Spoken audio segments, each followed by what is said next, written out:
Support for the show, FYF Sports, is brought to you by Manscaped, who's the best in men's below-the-waist grooming. Manscaped offers precision engineered tools for your family jewels. Manscaped is trusted by over 2 million men worldwide. Join the movement for all of your below-the-waist grooming needs. Get 20% off and free shipping with coupon code FYFCREW at manscaped.com. That's 20% off with free shipping at manscaped.com. Use the code FYFCREW.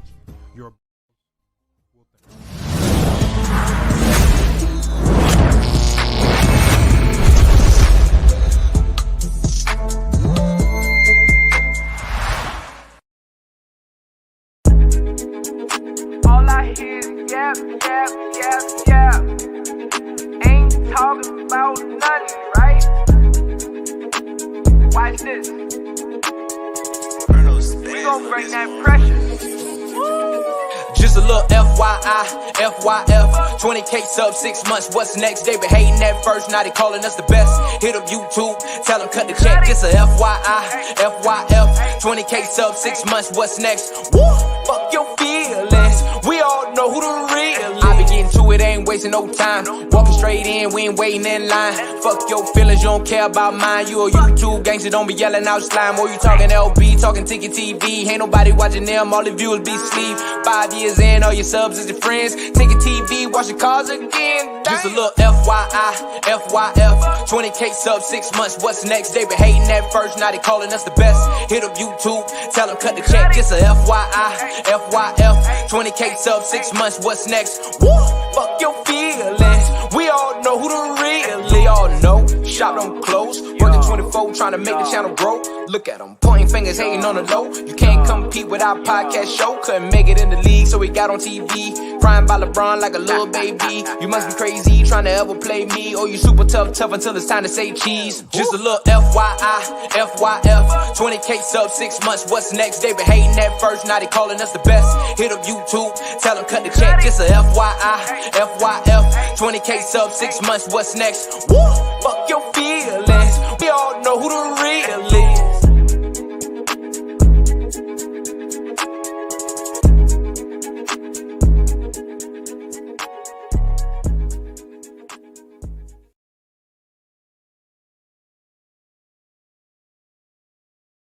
All right, FYF Sports, man. Y'all see the topic, man. I want to talk a little bit about this Nets team. I mean, as we speak right now, they are up pretty big on the Pacers.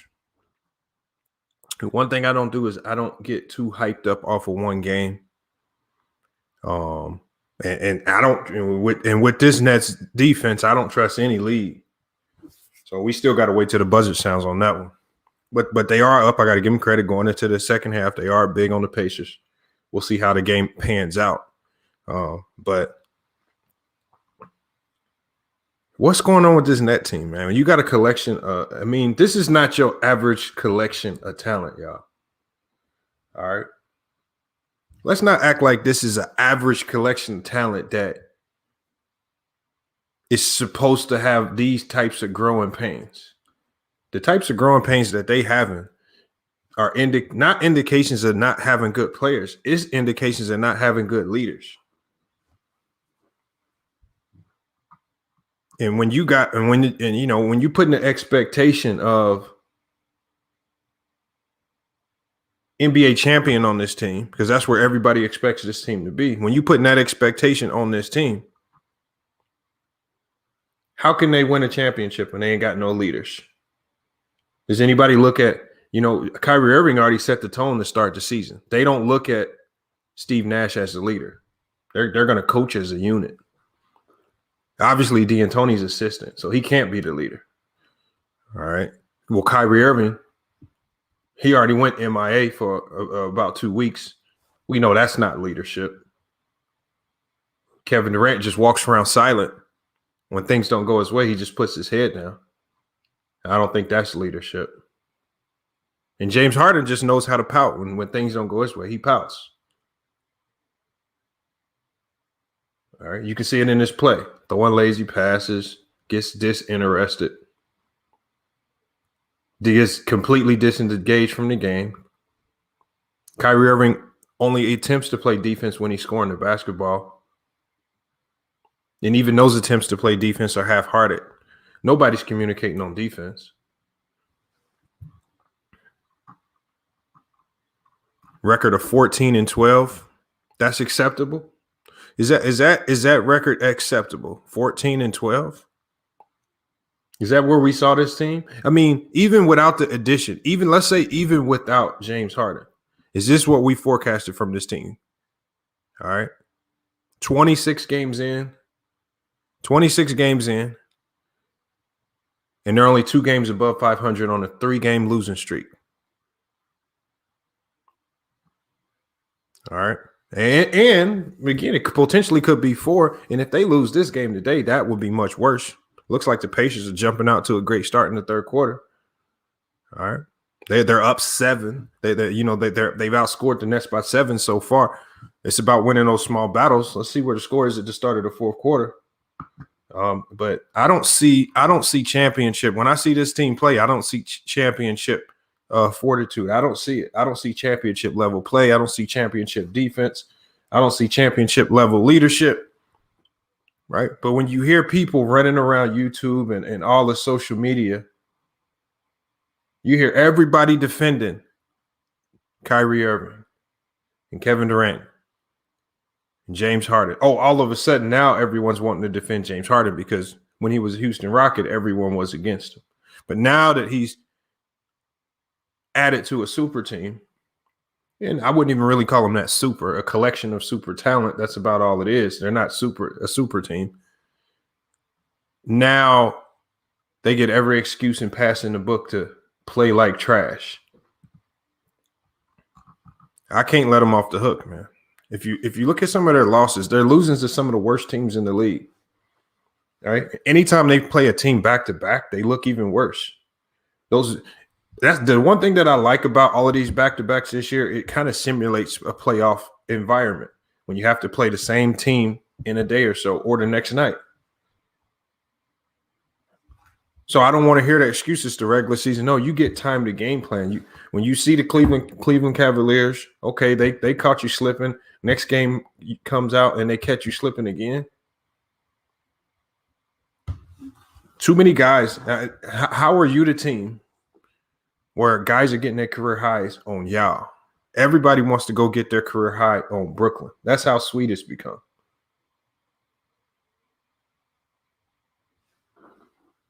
Got to figure it out. If you look at that Pistons game, stats all over the place. You saw Jeremy Grant just go lights out and ballistic on that team. Yeah, DeLon Wright. All of these guys, man, they make average guys look like world beaters. But they steadily, on a week in, week out basis, they steadily get free passes to play trash when this team is supposed to have championship expectations. This is not the Charlotte Hornets we're talking about. We're not talking about just some run-of-the-mill average team that maybe might make the playoffs. You know, we're not talking about this. We're talking about a team with 3 superstar future Hall of Famers. They just signed Joe Harris to $85 million. You bring in Steve Nash and you bring Mike D'Antoni in. Or you still got a veteran in Jeff Green. You got DeAndre Jordan, one of the most stout defensive big men in the league. And y'all looking like trash. They'll win a game, and they may win this game tonight. They very well may beat the Pacers to end their 3-game losing streak. And I say that as the Pacers continue to cut into the lead. All right. And they've knocked that lead down. They allowed the Pacers. The Pacers have already put up 28 points in the third quarter to cut into that lead. Are we gonna see another epic comeback again? Pacers have cut the lead even more, down to 14. They were down 30.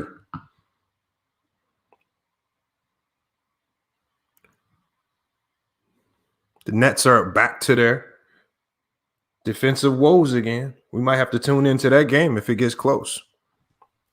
And we know the Pacers are not out of team. The Pacers are a legitimate playoff team. They're not a team that's just going to gracefully bow out. These are the types of teams they're going to have to see in the playoffs. And the Pacers are one of the lower tier teams that they might have to see. What are they going to do if they have to go up against the Milwaukee Bucks? I don't think you can take plays off when you got Giannis. I want to tell, have any of y'all seen one New Jersey or Brooklyn Net player take a charge this year? I've watched a lot of Brooklyn Net games this year. I don't think I've seen one player take a charge. Maybe Jeff Green. How you going to build a wall? How can that defense build a wall against Giannis if they aren't willing to take a charge?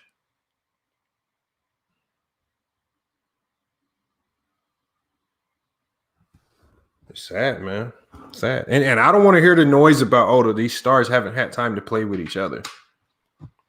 Come on, man. Sometimes you just got to go get the job done, man. Go make it happen. I don't want to hear when you got three players like that. I don't want to hear that crybaby stuff about we got to give them time to get their chemistry together. Hold on. Wasn't KD and Kyrie working out all summer together? Didn't they intentionally take the bubble off so they can get more time and work in together? Where that chemistry should be there. Oh, well, yeah, they traded all the guys that actually gave an effort on defense. Well, and then the only reason they traded those guys is because other teams see that. They know that Jared Allen is a defensive force and is a willing defender. Let's get that. Same thing with Karis LeVert. Why do you think the Pacers didn't cancel that trade when they saw that Karis LeVert had a form of kidney cancer? That's the future. It's better than what they had. You know, you get Karis LeVert on a multi-year contract. You get rid of Oladipo, who was probably going to walk anyway. That's a great deal for the Pacers. And Karis LeVert fits their culture. You know, you see the type of players they have when you got guys like Brogdon, Sabonis. You got like guys that just, you know, they just bringing their lunchbox straight to the gym and they just putting in work. Those are the types of guys that the Pacers like to have. That's why they're keeping Karis LeVert. When he's back healthy next year, they'll be fine. Yeah, Dinwiddie's now down with an injury. All right, before they traded for Harden, we saw how it looked when Kyrie Irving had to play point guard. He looked like a trash playmaker. Right? I think they're going about their offense completely wrong. I think James Harden needs to be the one with being ball dominant, especially when KD's out. He needs to be the facilitator playmaker. Because the only thing Kyrie's just become a chucker now. He's not good for anything else on the court. He's chucker. He's not good for defense. He's not good for playmaking. He's not going to set screens. He's a chucker now. So you have a 6'2" chucker on the court.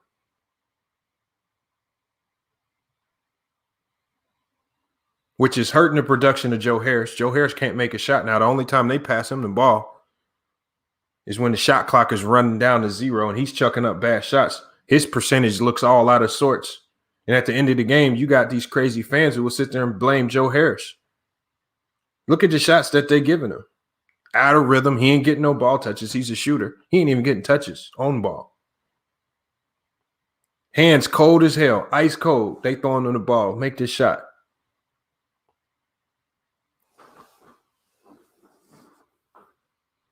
Man, come on. I just don't. That's the thing right there. It's the extreme biases. And again, it's all for one agenda, y'all. And I'm not even a major LeBron James fan.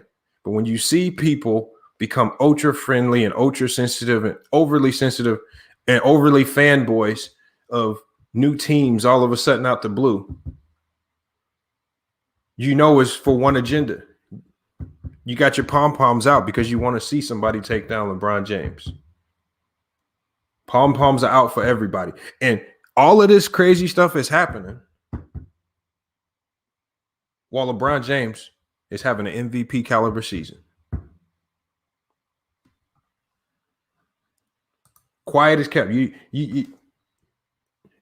ain't no, the trolls, the LeBron James haters out there can't make LeBron choke videos. We just saw him extremely clutch against the Pistons, wasn't it? Nobody say nothing. It's quiet as a church mouse. I just watched this man had one of the most dominant fourth quarters I ever seen when they played Cleveland. Quiet as a church mouse. Nobody talking about it. Man, 36 years old. Dominating the entire NBA right now, and nobody's talking about it. And you cannot say that, oh, it's because he has Anthony Davis, a top 5 player in the league, because Anthony Davis ain't even been playing like a top 10 player in the league. And right now he's out with some type of Achilles tendonitis. And they still finding ways to manufacture wins.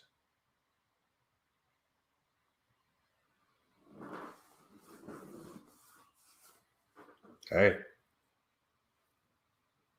Like I said, it's a weird vibe going on because now, like I said, I just see ultra fanboys all of a sudden of the Brooklyn Nets. I didn't see that. I don't remember anybody making a Brooklyn Net cheer video with their pom-poms out for them last year when they was in the bubble. And they was actually playing good in the bubble with Jacques Vaughn coaching them. It was solid. They looked solid. Nobody had their pom-poms out for them. The Miami Heat also, they look like complete frauds right now. Made it to the NBA Finals. And right now, they're sitting out of the playoffs right now. Can't find any chemistry. Now, that may be due in part to Jimmy Butler, and this team has completely been decimated by the pandemic and all the protocols. But even when those guys have been together, they've been losing a lot of games.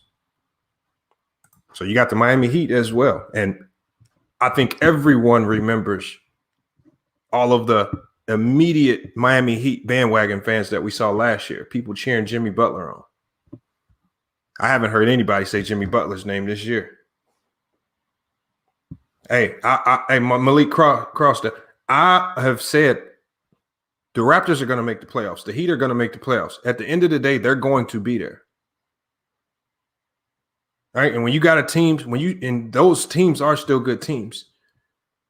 My thing is, I want to see those teams match up against, like, I want to see the Brooklyn Nets play a Toronto in the playoffs. I don't think it would go well for the Brooklyn Nets. I don't know. I just have a really weird feeling about it. That's just my feeling. I literally, I want y'all, if y'all watched my video earlier today, go look at Kyrie Irving's defensive stance. Kyrie Irving looks like he's just standing up making an X. He just does this. That's all he does on defense. I'm not joking. Go look at Kyrie Irving's defensive stance. I don't think he bends his knee. He plays defense like Goat Mike. His knees don't bend. Y'all think I'm joking? And Goat Mike can relate to that, man. His knees don't bend. And it may be something wrong with his neck because his neck don't turn either. No, it's worse than Harden. No, Gray Ranger. Yeah, it's worse than Harden. Go look at Kyrie Irving's stance on defense. He's just like this. This is what he does. And he's standing around. He does this. But he's standing straight up like an X. Arms like this.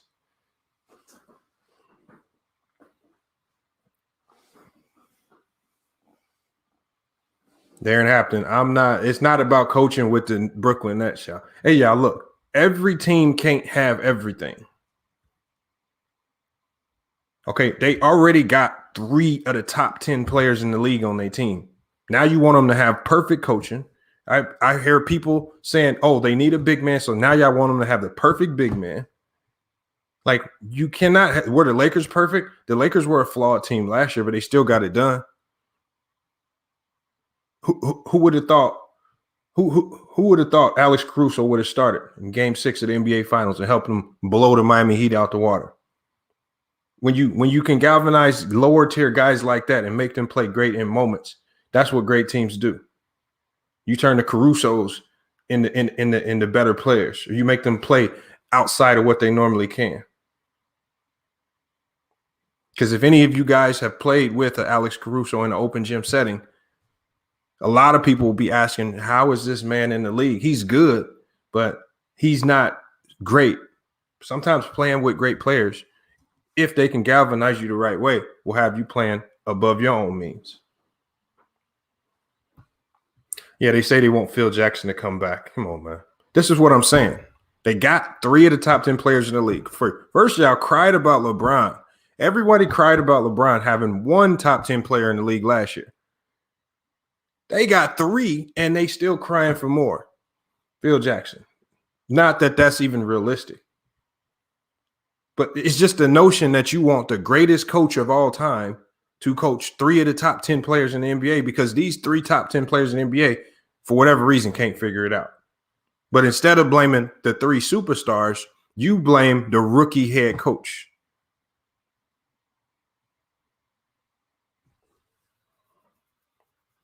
No, I blame the mentality and leadership of the players because if anybody knows, if you know anything about some of the stuff that Steve Nash preaches, he probably has a really good system set up for these guys. I looked at their offense already. They're running pistol in semi-transition. They're running horn set. Perfect offense for that team. I think they're playing a bit too fast, but there's some things on defense. When I look at some of the things that's getting them beat on defense, it's not stuff that you can coach. It's just stuff that you just have to know. When I see DeAndre Jordan, like I showed in my video, icing on the screen, as a guard, you're supposed to automatically know if my big is icing the screen, which DeAndre Jordan's probably going to ice 90% of the screens. You got to know that you chase over. But when I got idiot guards like Kyrie Irving running around, going under screens on an ice, and anybody who's hooped in here knows the terminology that I'm using, they know exactly what I'm talking about. You got your big ice in the screen. Kyrie Irving's an idiot going under screens against a guy that's already lit you up for 27 points. So he goes under, and what happens? Step back 3 right in his face because he does something stupid. In the 4th quarter. That's clutch. Is that clutch? See, defense can also see. I look at defense as clutch too. That wasn't clutch defense, and they needed those stops. They were playing down the entire game.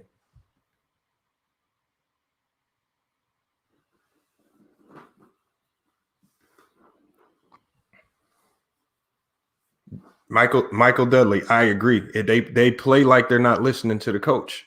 They play like they already know it all. That's how they play. They play like they already have all the answers. So if you watch my video, I told you this team makes middle school mistakes. They make middle school mistakes.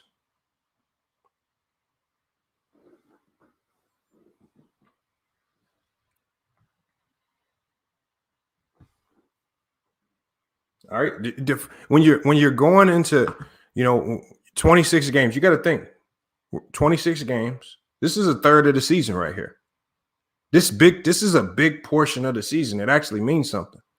And you're only 2 games over 500. You cannot play the same way the next third of the season and expect to have an easy walk through the playoffs. The way that they're playing, if they continue this trend, they're going to be a 6-7, 4, 5, 6, 7 seed, maybe slightly better. Look, they signed Noah Vonleh. Noah Vonleh has never got considerable playing time on any time that he's been on any team. Noah Vonleh was like a number 5 pick coming out of IU, overrated. I hated it because I know this because Portland was the idiots that drafted him. He was trash. He's complete garbage, man. Why would they sign a guy that they can't even play? Noah Vonleh is complete garbage. But this is what happens when you sacrifice everything, as they did. They sacrificed everything to trade for James Harden. They have no draft picks.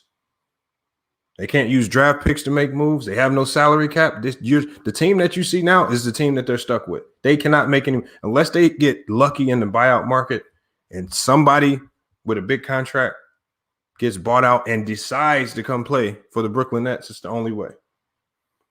And everybody keeps saying Andre Drummond. Well, it looks like Andre Drummond's pretty happy in Cleveland right now. And there's whispers saying that he's willing to resign. Why would Cleveland give him up? And they look like they might make the playoffs the way they're playing. Yeah, they thought they could get Drummond. See, this is what happened when you thought stuff, when you think stuff. And see, the worst thing that happened to Brooklyn was that Cleveland came in and smoked them twice. And you want Drummond to go join that team? Drummond's going to be there looking like Iman Shumpert having to give out defense. Amon Shumpert is already there yelling at people about defense, and he just got there. He ain't even had time to set his locker up, and he already yelling at people about defense. And to me, it looks like DeAndre Jordan's completely gave up on him. I don't see him even talking on defense anymore. And he's normally one of the loudest people in the NBA. If you've ever sat courtside, you will be able to hear him anywhere on the floor. Him, Miles Leonard, Draymond Green, these guys, if you're sitting courtside, you know that these guys are the loudest. You always hear him. He gave up. He's silent now.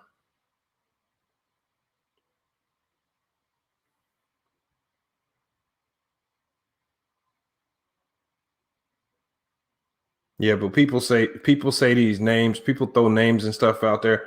It's called pipe dreams. This team is what it is. Once they traded for Harden, all trading, everything is locked. This is the roster that they got.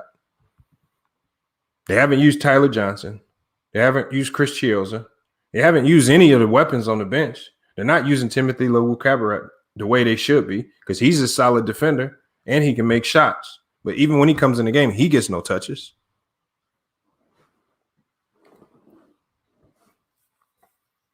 I'm about to drop the link for everybody because we need to cook on this. Again, we got a lot of stuff to cook on. I want to talk about the Nets. If you got thoughts on the Brooklyn Nets, what they can do to get better, because obviously, and the thing is, if you come in, I want to hear realistic scenarios about what they can do to get better. I need to hear realistic scenarios. One thing we cannot start relegating ourselves to say is they need to trade for such and such. They cannot make any more trades. The trading is over with.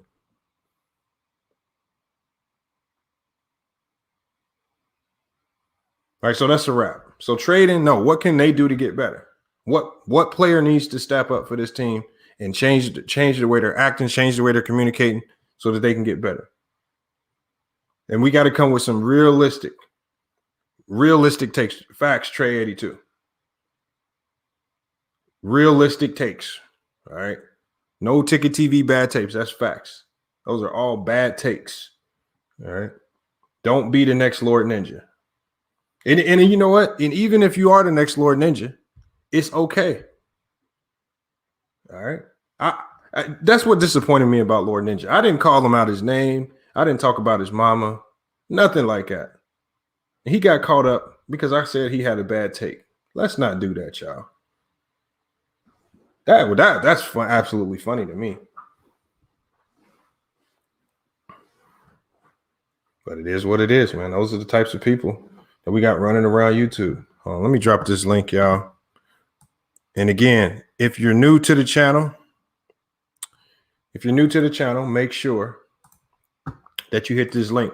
If I haven't seen you in the live chat before or the live panel before, I usually give you guys first dibs.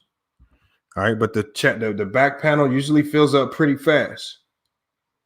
So make sure you hit this link as soon as I drop it. But hey, if you've been in the live panel before, give it a few seconds. Let some of the new people who may not have used StreamYard before, give them time to hit the link and get their mics and whatever set up. Because I want to hear from everybody on this topic right here.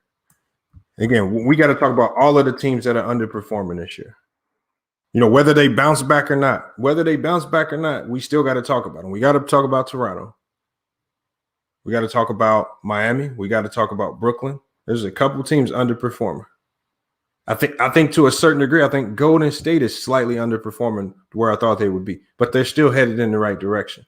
I mean, they're dealing with some injuries and roster changes. So so again, this is a new situation for them.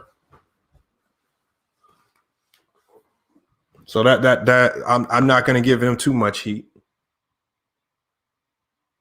Mavericks, I like that, Mike Butter. Mavericks to me, definitely. Yeah, I saw that LVZ cooked James. All he did was give James the Ticket TV treatment. But that was actually deserved. You see, he came in talking very illogical. Let's keep telling you cannot go around real basketball minds. As silly as LVZ is, as much as he may not like Draymond Green, you're not going to hear real basketball minds run around saying Draymond Green is trash. Not real basketball. LVZ is a real. Me and LVZ have went head to head in debates, and we haven't agreed about everything. But but I can still say he's honest about basketball. He may not like certain players, but he's not going to lie on a player. James came in and tried to lie about Draymond Green. And LVZ did what he was supposed to do. He ethered him and got him up out of there and then made a joke about it. That's similar to what we do here. FYF, Fred, you say something silly, you get ether, we don't kick you out. Now, LVZ has no chill. He has no, he doesn't have the patience that I do for bad takes. LVZ will block you immediately. But you got to understand that when you go to his channel.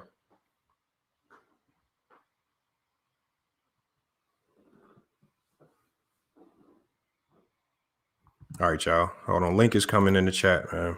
Hey, also, make sure you guys know that. I put the link, and I'll drop the link again, man. Link to all the music to the channel. We obviously, y'all know we got 3 songs. We got the I Don't Want to Go to Jail, Man, Part 1 and 2. And then we got the new FYF Sports Anthem. All of those songs are bundled into one album. All right. You can purchase those songs today. I'm going to put the link in the chat. And we got new FYF Fred merchandise. New FYF Fred merchandise. And make sure you cop it. Because with the code FYF Crew, you get $20 off your order.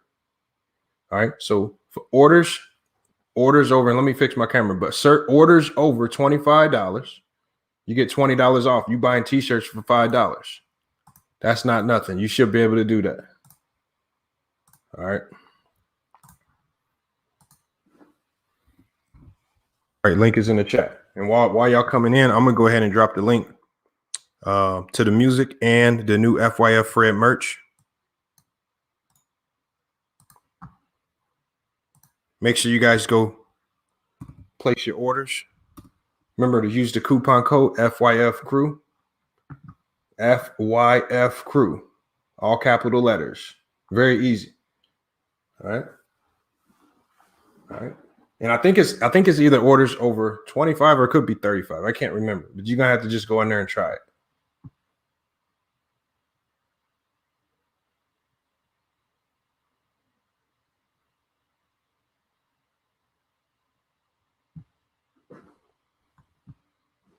He said wolf tickets.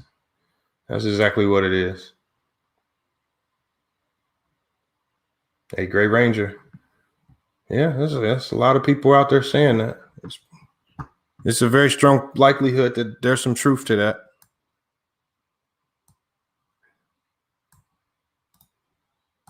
Very strong likelihood that there's some truth to that.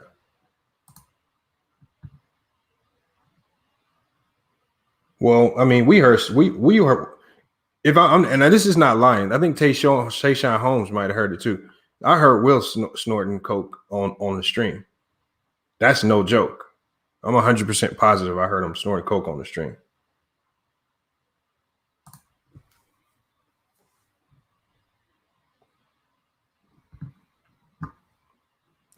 I might have to put that in the other one just so the links work, right? All right, we got a couple people in the backstage. We got Just Shay. We got Big Solomon, 1, 2, 3. Man, salute to you guys. Thanks for hopping in, man. What do you guys got on the Brooklyn Nets? Salute to the chat. Thanks for having me, Lamont. No problem. For the Nets, honestly, the only thing that they can do in regards to realistically is, like you said, like you mentioned before, they got to improve their leadership. Kevin Durant has to become a better leader. I noticed in the previous interviews that he had before that he's not the type of player to really hold his teammates accountable, especially if it comes detriment of winning.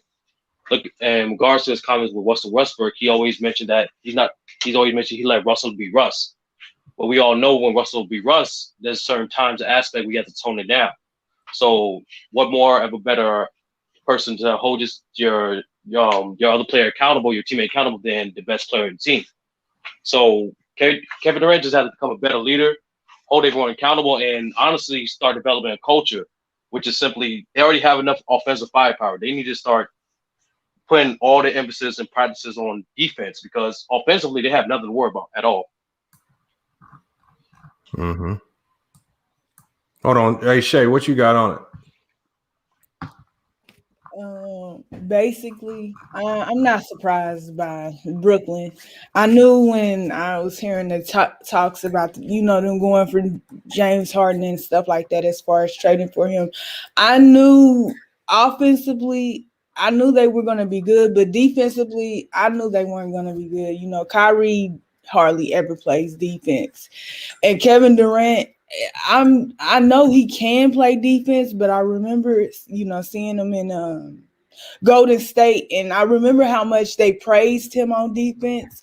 It makes me think that he, you know, if he has somebody to push him, which I forgot how long he been in the league, but you shouldn't need nobody to push you to play defense, and that goes for him, James, and Kyrie. Like y'all been in the league too long for somebody to be getting on y'all about defense.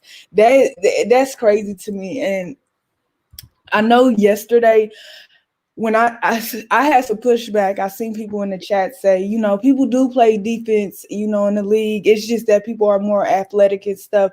And that is true. But when you look at the career so far of James Harden, Kyrie, and Kevin Durant to a certain extent, are they really playing defense? How many first teams have these guys really been on as far as their defense goes? They're gifted offensively, but how many teams have they been on? And so I'm not surprised that they give up leads, you know, running up and down the court. I'm not surprised by that. Yeah, you 100% facts on that. And that you made a good point. I like the point about I think I would call these guys front runners on defense when everything's going perfectly, when everything's going perfect and everybody's making all their shots, and when they're playing, they have a big lead. You see these guys at least giving effort on defense. But as it stands right now, when these guys are down, when they're behind, if they're in a tough game, if they're in a dogfight, I don't know. I think I've maybe only seen one game this year where Brooklyn's really been in a dogfight and actually came out ahead. I haven't really seen them really come through and win any tough games when they're playing from behind. Oh, we got Kid Trunks in here. Kid Trunks, what are your thoughts on the Nets or any other team that's struggling that we had high expectation for? Honestly, man, I don't see no communication on the defensive end that much. That's why Shepard was literally arguing to them, talking about how exactly to play defense, and James Harden went to DeAndre Jordan to, you know, about the defensive scheme or whatever, and they were arguing about it. I think it's a problem probably with Mike no defense D Tony probably. I see like he's doing the same thing in Houston that he's doing in Brooklyn. Yeah, that's what I kind of see, and I'm like, why is he doing this dumb defensive scheme that he did in Phoenix? He did in what's another team he played? Houston. Like I just don't understand that. That's why I feel like it was a horrible idea to hire him. They need more they need more effort on defense. At first, I didn't have my whole energy or my foot out of Brooklyn at first because I said, hey, they can probably get some defensive pieces and they'll be straight. That's all they need. And more communication on defense. And this team is a championship team and they will go to the finals and got a good chance of winning it. That's all they need. But right now, it's looking like they really don't want to put that much effort in defense. And if they put effort on because defense and rebounding wins championships. I don't care what anybody say. You can have a great offense, but every team that went in the finals and or out and lost or won, they at least had a great defense. All right, probably top 15 defense. So you really think about it. That's all I really got to say about it. Yeah, I see people in the chat saying that they need a defensive scheme or system. See, I got to, after I did the breakdowns on it, their defensive problems don't rely in schemes. They're just making mistakes. And so there's a difference between having a bad scheme and just outright making mistakes. Like I said, on pick and rolls, you got Kyrie Irving not just once or twice. Like there's that I've been counted over 26 games. It's probably at least 50 times where he's guarded this pick and roll incorrectly. You got to know your personnel. You got to know your personnel. One, your personnel is normally pick and rolls with DeAndre Jordan involved. Knowing your personnel, you got to know he's icing every time. He's not fast enough to switch. So that means you have to chase over every single time. How hard is that? So exactly. Why is Kyrie Irving ever trying to go under on the screen? Does he take me? You know, I don't get it. Go ahead. I think before the defensive schemes and adjustments is really, I think it's more so about establishing a culture. Like Every championship team or every contending team has a culture. You know what I'm saying? Just last year, Miami Heat is notorious for what type of culture? Hard work, ethic, teamwork. Same thing with the Lakers. Same thing. The reason why, believe it or not, the Boston Celtics, they have some resemblance or establishment of a culture. The thing is with the Nets now, I don't honestly, they have, when you think about it, especially the last 7 years, they completely shifted their identity 3 times. So I think it's more so. It starts first establishing one culture starts with your best player. That's why I'm emphasizing on KD because every culture that even carry credence throughout the locker room, it starts with your best player buying in. And the type of mindset that KD has, it's more so his leadership skills. I don't think he's that type of player that's going to establish a culture. And that's what they really need in the Nets, to be honest with you. Like before Kevin Durant got there, what was the Nets' main thing known for? Continuity, having fun. Like they was known as that team. Then you completely scratch that off, but that's okay. It's okay to scratch off a culture or just a culture, but you got to have something in replacement of that. It seemed like Kevin Durant and James Harden, all these guys, they're winging it.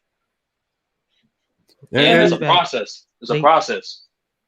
No, go ahead.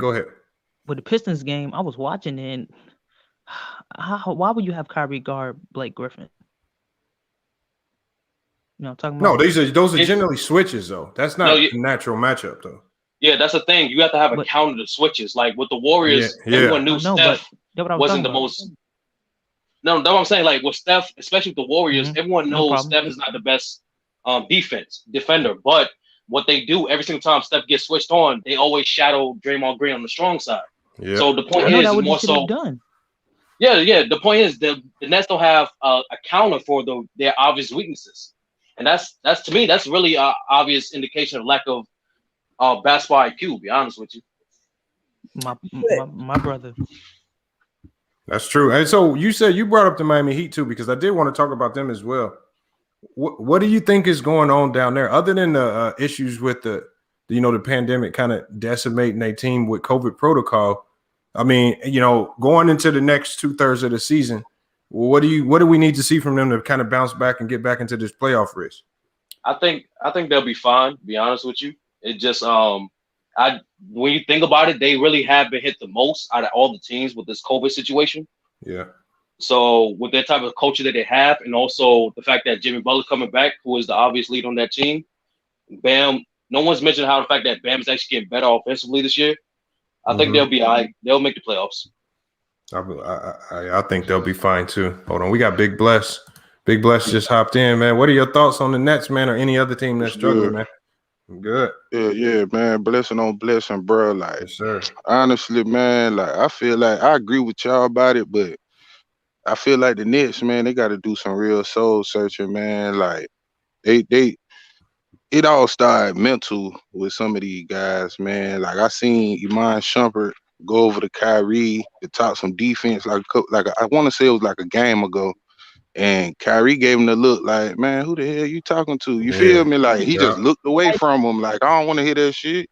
So it's just like, come on, if that's the mindset that somebody who trying to help you when it comes to the defense, y'all not gonna be successful, bro. Like you got to understand to humble yourself, man. They got to really look in the mirror and realize, yes, I'm great, but it's so much more I can be. You feel me? You can keep strengthening other parts of your game. You feel me? You can't just keep coming out here dropping 40 and letting the person you guard drop 42. Like that shit is not winning basketball, bro. Like, yes, y'all will make it to the playoffs. You feel me? I agree, but if they keep the same attitude towards how they play defense, man, it's not gonna look good for them guys, bro. They're not going far, man. And it's sad to say because there's so much talent in one team, but it's their decision, man. They got to do some soul searching, bro.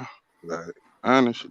And to me, it's a sense of entitlement too with a lot of these players, especially on the Nets. Like, I feel that they, after some point, they're like, well, I got my money, all these years, I ain't played no defense and I got my money not once, but twice. So what's the point of me even trying? Like, I think Kyrie is not as a dumb as a player as we think he is. I just think he don't care. He's like, well, I know I'm not supposed to do this, but I'm gonna do it anyway just so I can get back on offense. James Harden, the same thing, and Kevin Durant. Like I said, I don't know when it comes to Kevin Durant. Yeah, To be but honest, like, KD's the only guy out of those three to actually shown to be willing and capable to adapting to different systems as well as do anything to win. James Harden and Kyrie, they seem like the type of players that like needs to win a certain way. When they have to feel like they have to feel like they're the main reason why the team won, as opposed to just winning. Because naturally your talent is going to carry you over anyway. But if you have that mindset, that selfish mindset, you're never going to win. Yeah, and it's like this too, man. Like nobody can hold them in their mind. Nobody can hold them accountable. Kyrie not trying to listen to nothing nobody saying. James Harden, I seen James Harden, Kyrie, and KD. They don't have a problem with trying to coach up somebody or help people when it comes to an offensive set. But when it come to defense, y'all don't want to. Y'all don't want to talk. Y'all don't want to hear nothing. Y'all don't want to say nothing. Like damn, y'all want a towel in a damn water bottle. Like come on, bro. Y'all gotta get the same energy that y'all giving the offense. Y'all gotta do the same with the defense, bro. Like y'all gotta talk about it because I done seen James Harden run down on people plenty of times since he been over there. Like, hey, do this or that when he coming out the pick and roll. Like, but what about on the defensive end? You need to be running down on people like that too. Like, y'all wouldn't have no trouble. You know what I mean? Then on the top of that, y'all care what the media say so much. Like that, I knew that was gonna be on the way. A lot of people been saying it earlier, and everybody said just watch it play out. But yeah, man, it looked like the media getting to him too, man. I seen Kyrie, he think everybody against him, man. Like but they gotta.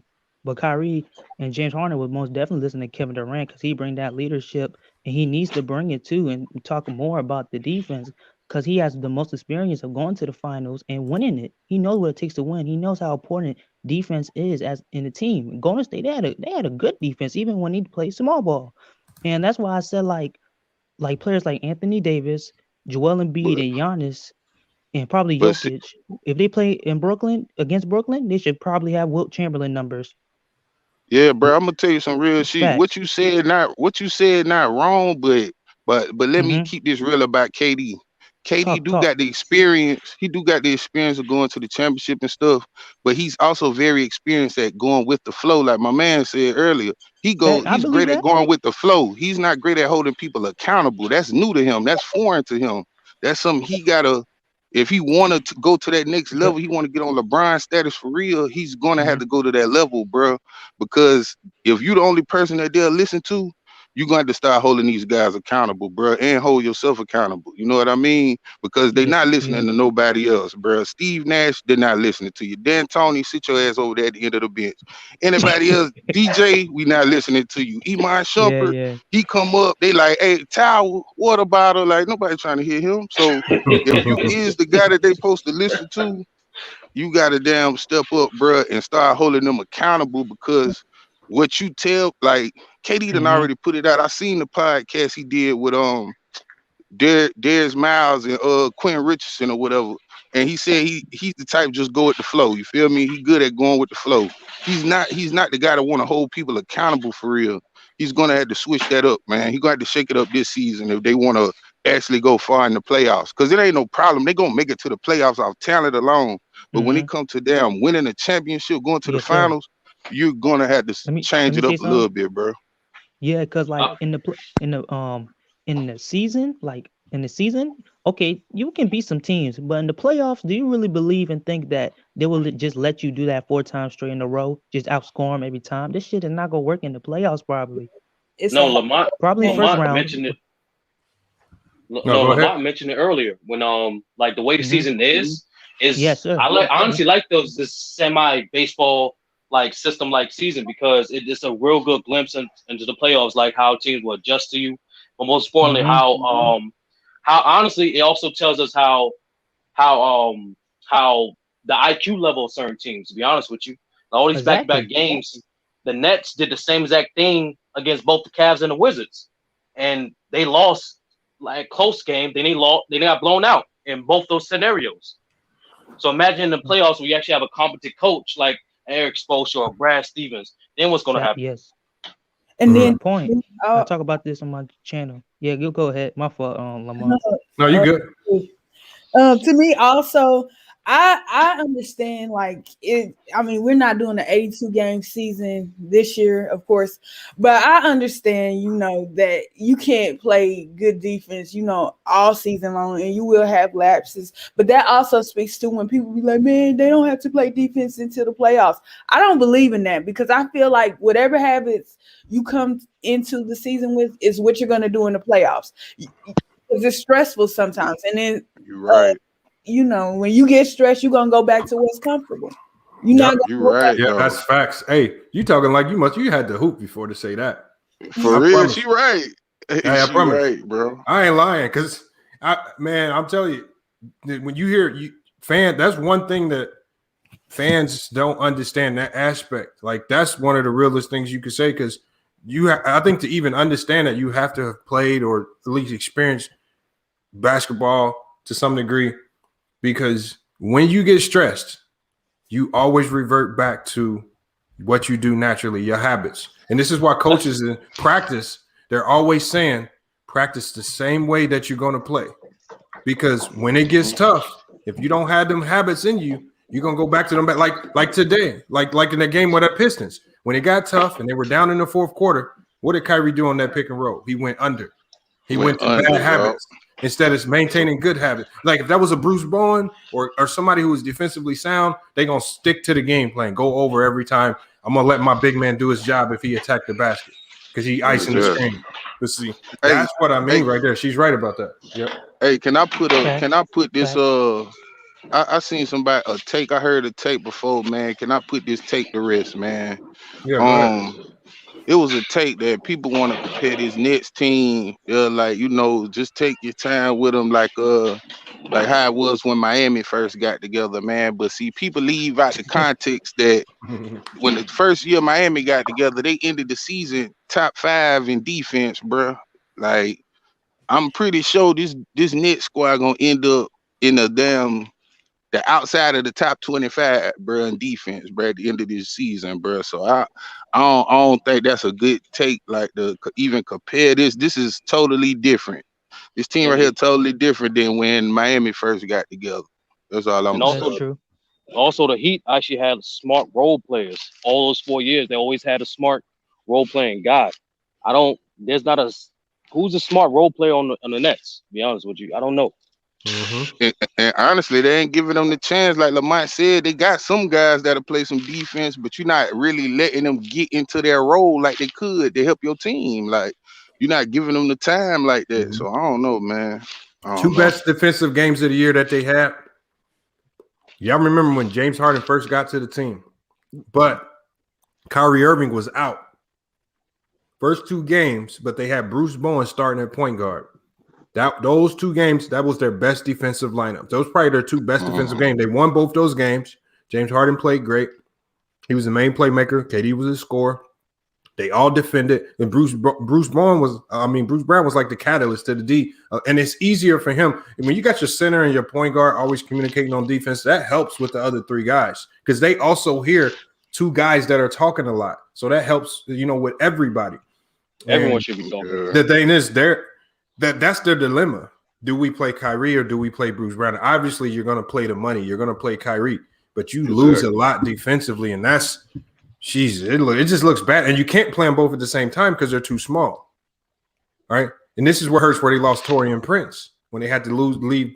And Taurean Prince maybe could have been that kind of guy who could have guarded some of the 2s, 3s, and 4s. All right, and maybe help Kyrie, but they just and now their defense. And what I mean by their defense has gotten worse. The last time we looked at their defensive rating in the league, I think they were like 22nd. They dropped to 28th. So now they are the 2nd worst defense in the league, and the team that's worse than them is the Wizards, and the Wizards beat them.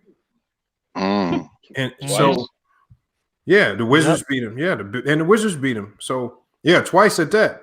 So, and the crazy thing is, and this tells you how bad their defense is, Cleveland Cavaliers have the worst ranked offense in the NBA, and they put up 122 or 125 and 140 on them. And that's the worst offense in the NBA. the worst, absolute worst, bottom of the league. So, man, it's just everywhere you look, it's always questions, and they're gonna have to start figuring some stuff out, or it's just gonna be too late. It's gonna be too late. I think a team like Boston, a real disciplined team with a good coach, can have Brooklyn going home early. Hold on, I got somebody new in the chat. Dad boy Quan, salute, man. Thanks for jumping in. What are your thoughts on this conversation? Can you hear me? Yeah, we hear you. Okay, I just want to make sure my stuff was good. Mm-hmm. Okay, what I think about this is I thought they made a mistake by trading for James Harden. Absolutely. They traded away Jared Allen. I felt like they could have made the defensive issues could have been solved earlier if they would kept Jared Allen. Because DeAndre Jordan is basically giving you nothing. I don't see him even attempting to play defense anymore. Hey, can I say something with that Jared Allen take too, bro? Like, just to add on, you can go right after this. What people didn't notice, I just looked last night. Jared Allen is like top 3 or top 4 in the league right now in field goal percentage, bro. Like, I didn't even know. Like, y'all really let a good little player go, man. That's crazy. Hey, the funny thing is I was talking to a scout from from Brooklyn about a year and a half ago in Charlotte, and he was saying that ever since Jared Allen's been there, he's been on the trade block essentially, because with the style of play that they've been trying to have, they wanted him to develop a 3-point shot. So you started seeing him take that 3-point shot in games. He just never really made them consistently. So he's been on a trade block for a while with them. They have never really appreciated his skill set the whole time he's there. But now they're stuck with the only reason they have DeAndre Jordan there is because KD wanted him there. So now you're stuck with a center who's worse shooting wise than Jared Allen, and Jared Allen was more productive defensively and offensively. So it's just like, man, and just when you start capitulating to these players and you don't work on building a good roster, it just starting to look bad now. It looks bad. And then I don't even really want to blame Steve Nash like that, because Kyrie said all of them play a part in calling the plays. Like, we all the coaches, what he said. So you can't even really get on Steve Nash like that. All y'all play a part in the bullshit. That's just facts. I just don't see coaches. The same things that I'm saying about defense, there's no way that the coaches are not saying this to them about defense. They're just going out on the court and they don't care to play defense. That's how they look like. They look like they don't care. Like when I watch the Wizards play, it just looks like they're a bad defensive team. It doesn't look like they don't care or not giving effort on defense. They just are not a very good defensive team or not a high IQ team. It's just the Nets are just a bad, like they don't care to play it. They're all worried, like Shay said, they look like they're more so worried about scoring the ball than defending. I read the new thing. Couldn't care. Yeah, that came when they got Kevin Durant and Kyrie Irving. They ended up firing their coach because you remember the identity before then. There was a tough, scrappy team. Yeah, but they let most of the tough, scrappy players go, man. Some of these guys feel like they worth too much money to take a charge. We worth too much money to get our hand dirty. You feel me? I'd rather drop 40. Hey, I'm telling you right now, if they played the Milwaukee Bucks in the playoffs, they better learn how to take charges real quick, or it's going to be a long. It could be it'll be a short. Yeah, series. how they going to build a wall? How they going to build a wall to stop? That's what I say. How you going to build a wall? Jordan could be in the paint. Yeah. DeAndre Jordan could do nothing. So yeah. Hold on. DeAndre Jordan's the last one up the court usually. Giannis is gone. That ain't going to help. He ain't going to do nothing. That nigga DeAndre looking slow as a motherfucker. Yeah, I'm about to say, bro, Giannis running red past because it's over. They're going to have to go to that small ball lineup with Jeff Green at center. And he going to really do Jeff Green bad. Oh, he going to do him dirty. Yeah. And the way nobody's talking about these guys. Middleton's playing like one of the best shooting guards in the East right now. And he getting no credit. Oh, yeah. He's not getting no credit. Yeah, He's playing. He's been playing lights out this year, like he's trying to really redeem himself for some of them poor playoff performances over the last couple years. Yeah, that's for real. But see, I had high hopes for Middleton after if y'all remember when they was playing Miami and he had to close the game out by Game himself 4. because Giannis got He fouled out did or that. something like that. He That did was good way as too late. hell, bro. I was like, okay. Yeah. That Hold was on, way too late, man. I got a question for Stan Marsh. He says, I'm putting this on D'Antoni. Hey, hold on. Here's the funny thing. Y'all probably can't even name an assistant coach on any other team. What other assistant coaches in the league are you blaming? But you want to blame D'Antoni. He's an assistant. Y'all doing know that that. same Like, thing he This did in is Houston. Steve No, Nash. This is the no. organization. Look, these coaches. When you become an assistant, you now just have a role. Your job is just one role. You have an assistant that kind of orchestrates the offense. You have an assistant that orchestrates the defense. If you talk about offense, he's doing a great job of running the offense because they're not having any problem Who's scoring the on ball. the defense, though? I blame Amari Stoudemire then. If we gonna blame all the assistant coaches, like what the hell he doing? Yeah, you might as well. Yeah, just blame anybody. Yeah. Is What he he running the doing? defense, man, for real? Oh, man. He an assistant coach, bro. You can't, That's true. no, let's Oh, not, my let's God. not, and that's what I mean. This is what I mean by giving the superstars passes. When you just defer to automatically blaming an assistant coach, and you got 3 top 10 players on your team, but it's the assistant coach's fault. Come on, man. They're gonna get some blame too. I've never heard that They're gonna excuse get on for them no niggas' player in asses. NBA history. I've literally never heard nobody give a player an excuse saying it's the assistant coach's fault. Hold on, how many times did Jordan blame Tex Winners for anything? Oh hell no! Come on, man. No. I ain't never heard of We better David Tisdale. Oh, shoot. They ain't safe here though. I know that for a fact. Won't get on them niggas' asses. You got to think Jack Vaughn's on that staff. He was the coach last year. How come nobody blaming him? You know, blame just like if we're gonna throw the blame around to anybody. Come on, y'all. I think the championship window for this team is only 2 years, man. I think so too. I think after 2 years, it's that wrap. Kyrie hasn't shown that he's that durable, so it has to be only 2 years. I mean, mentally, he ain't showing he that durable either, bro. That's the crazy part. 'Cause he already in the press conference ready to, like, feeling like everybody going at him. It's like, come on, bro. Like, It's the ref's Question fault. mark It's kid. everybody's fault. Everybody that gets Brooklyn. yeah, Oh my the God. media, That's pathetic. the media, the reason we ain't playing defense. Like, come on, bro. Y'all can't blame everybody, man. Right. Take responsibility. Hold on, we got 2 That's new the people culture. hopping in. Hold on, we got Roderick Davis and we got Jan. Roderick, what you got on this? And then we're gonna go to Jan after you. Hey man, that's that other channel talk about that D'Antoni stuff, man. Who, Ticket? Yeah, that's what Hey, you can say his name over here. You can say his name. It tells you we don't fear nobody, man. He's not Voldemort. This nigga treated like Voldemort. I don't fear him either. I'm just saying I don't fear him either, brother. I'm just saying that's that. Or you can call him by his new name. He wants to be called CJ now. We call him CJ. I'm gonna call him Christopher Moore. Ain't that a name? Call him CJ.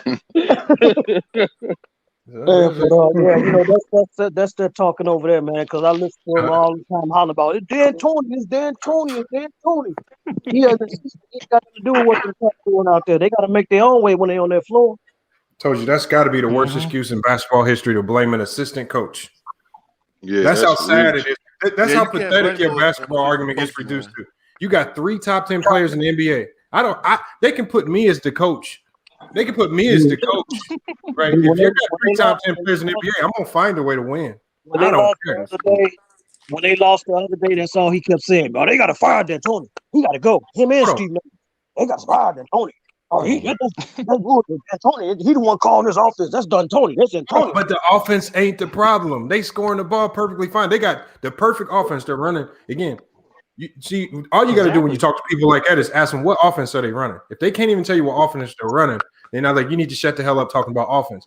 They're running something called horns, which is the perfect offense you run for that team. That offense is perfect. Pistol said it with those type of weapons. It's perfect. The defense. Exactly. They don't play no defense.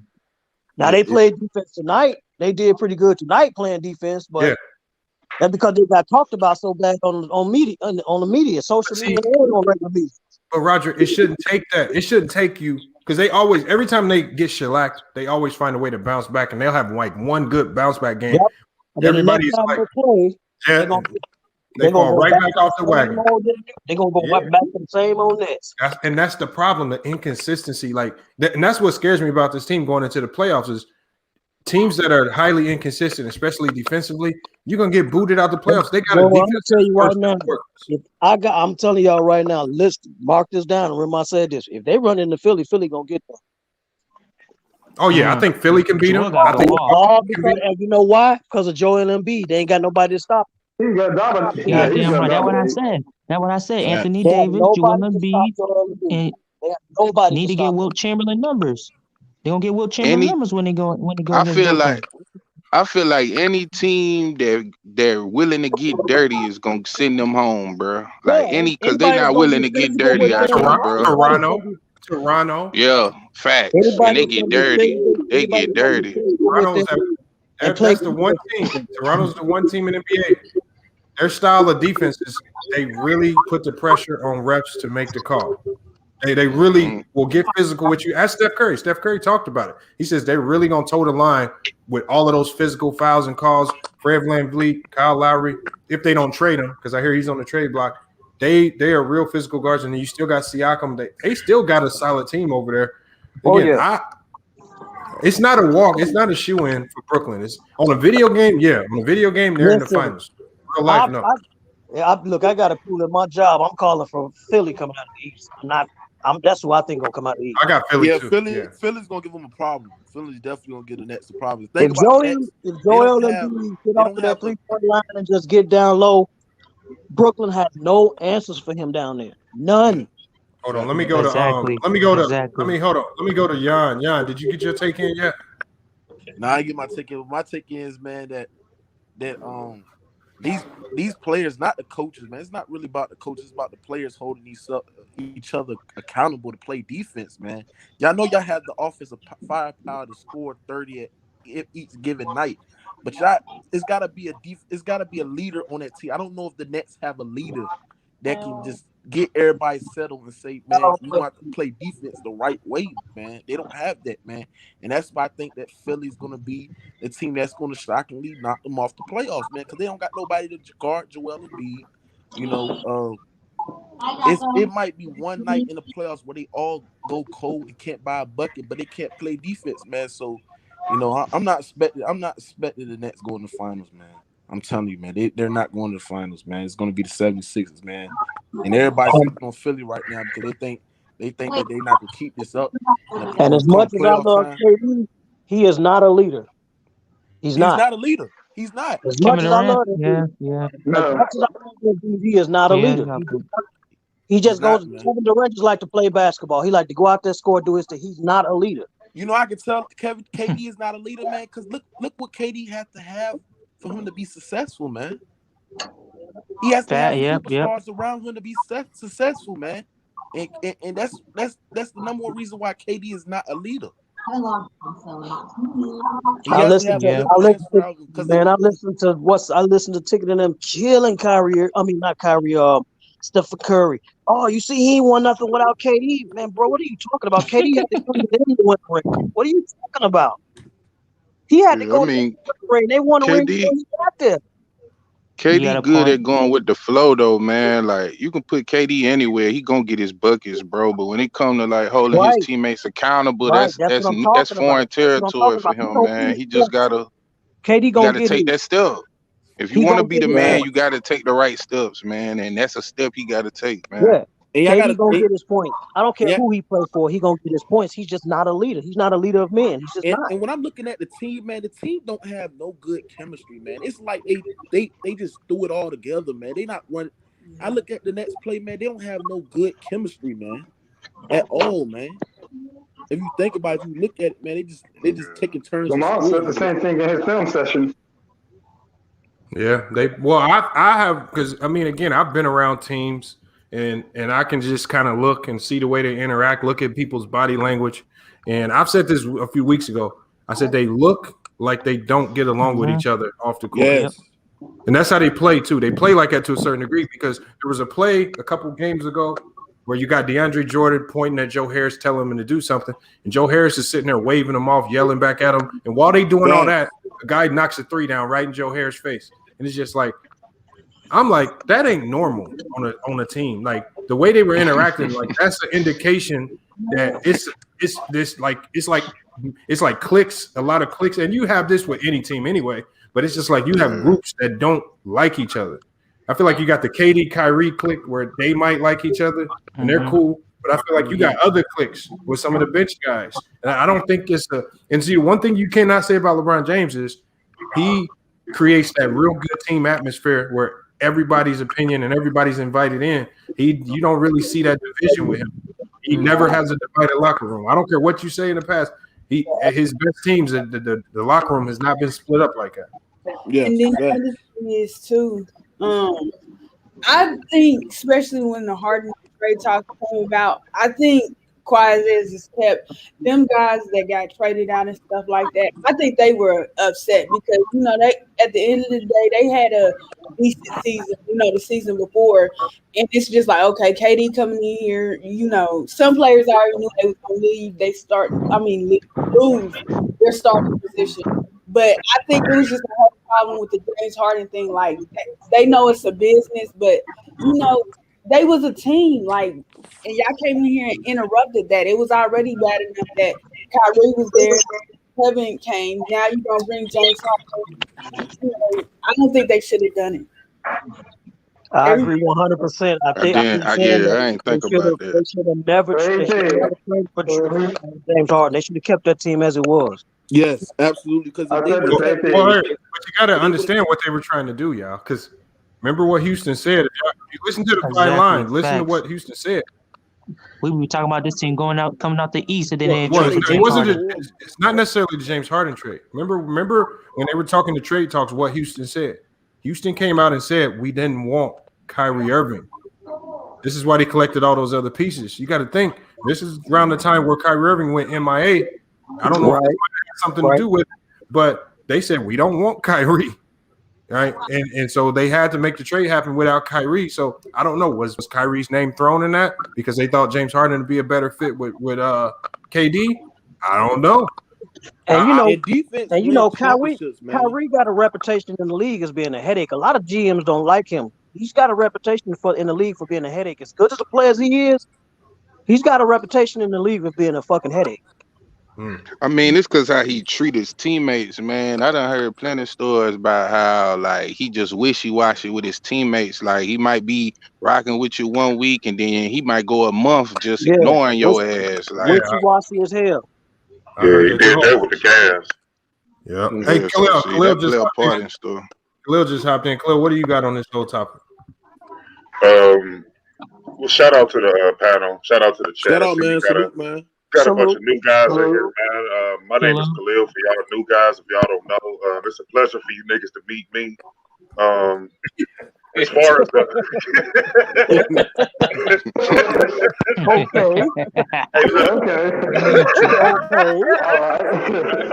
no, for real though. I was told a long time ago, man, when somebody shows you who they are, you have to believe them. Brooklyn is showing you who they are. They're not going to change this no matter what people think. I see a lot of people in the chat earlier was talking about how just give them some time, they'll fix things. Like, this is who they're going to be the whole season. It's a mind state that you have to have before the season starts. Exactly. You have to have this mindset, like, okay, we go play. You got to have an identity already established. I feel it also seemed like they kind of remind me of the Clippers of last year, because if you remember the Clippers prior to the Clippers, you had, they had some level of success against Golden State where they took them to 6 games and everything. This is where you had Montrez and Beverly and Lemon Pepper Lou, and then you throw Kawhi and Paul George in there, and then mess up the chemistry, and you got guys that resented them. And to me, this is a similar situation where you had the Brooklyn Nets who actually played well in that bubble, and they made the playoffs or whatever, and then you just throw in James Harden and Kevin Durant and Kyrie, like, so now you got resentment because these guys are looking at it like, shit, we were struggling without y'all. Like, you know what I'm saying? At least we had some level of success. We should be better, but we're not. because you guys are taking the majority of the shots and doing everything else. More so Kyrie Irving. I don't think that the players got a real problem with Kevin Durant, because Kevin Durant is a pretty solid person as far as like how he gets along with his teammates and stuff like that. Kyrie Irving, like the brother said, has never had that reputation of being a good locker room guy. Like, and me being a Cleveland fan and a native of Cleveland, I know that for a fact, because him and Deion Waiters used to go to blows in the locker room, and this was when Kyrie Irving first got here. You know what I'm saying? And then you look at the situation where he blew up on the team and just didn't say nothing to the team during those final stretches, where he just eliminated everybody. And then, he did a lot of the same shit to Boston, and the fans started booing him. And then you had guys like Rozier and Marcus Smart coming out like talking shit about him because of his disruption in the locker room. And now you're seeing the same shit here. So like, this guy has always been this real talented player. That's why the Nets bad make the finals until next year. So that lets you know who it is, bro. Everywhere you go, it can't be the same. It's got to be you. You go to all these different places, and they having the same problems and the same issues. It's you. It's not the organization. See, here's another guy here. This is a prime example of this Brooklyn love affair that we got going on. Like, I don't see what y'all guys see. Like, yeah, just like Lamont said earlier. The only way the Nets will be fine if they trade James Harden for another wing player or in a big man. They can't make no more trades. Freak the trades, man. Like, freaking Kyrie got to get his act together, but also we can't just say Kyrie, because you got James Harden. He the master finger pointer out here too. Now he love to point the finger too. He never take accountability for his actions. So, I mean, hey, bro, they just got to work on themselves. It's going to take some soul searching, literally. Like, these guys it's personal issues that affect when they with their team that they need to fix, bro. Like, if they can fix those little issues and start listening to the help that the teammates giving them, like, hey, bro, we might need to play defense like this and stuff. Stop feeling like, oh, because I get paid this much, I don't need to listen to you because you on a vet minimum. Like, no, bro, you still can listen to him too. He actually plays defense, bro. Don't look down on that man. You feel me? He's still my teammate. Once they can humble themselves like that, bro, I feel like they'll start doing way better. Can anybody tell me Bro, the thing with that is, bro, is that's all gonna have to take place next year, because they are what they are this year. Like, it's already the shortest season turnaround in NBA history. So this is who they'll be from here on out. Next year, you still got Dinwiddie coming back. You got Joe Harris. Maybe you can try to improve the team next year. But as far as this year, it's a wash. They stuck with whatever they got. They probably won't have Dinwiddie. They probably won't have Dinwiddie because he has a player option, and there's going to be a lot of teams looking to bring him in. He's definitely going to opt, because he's only slated to make $12 million next year. He's going to opt out. He's looking for the money. He's going to opt out.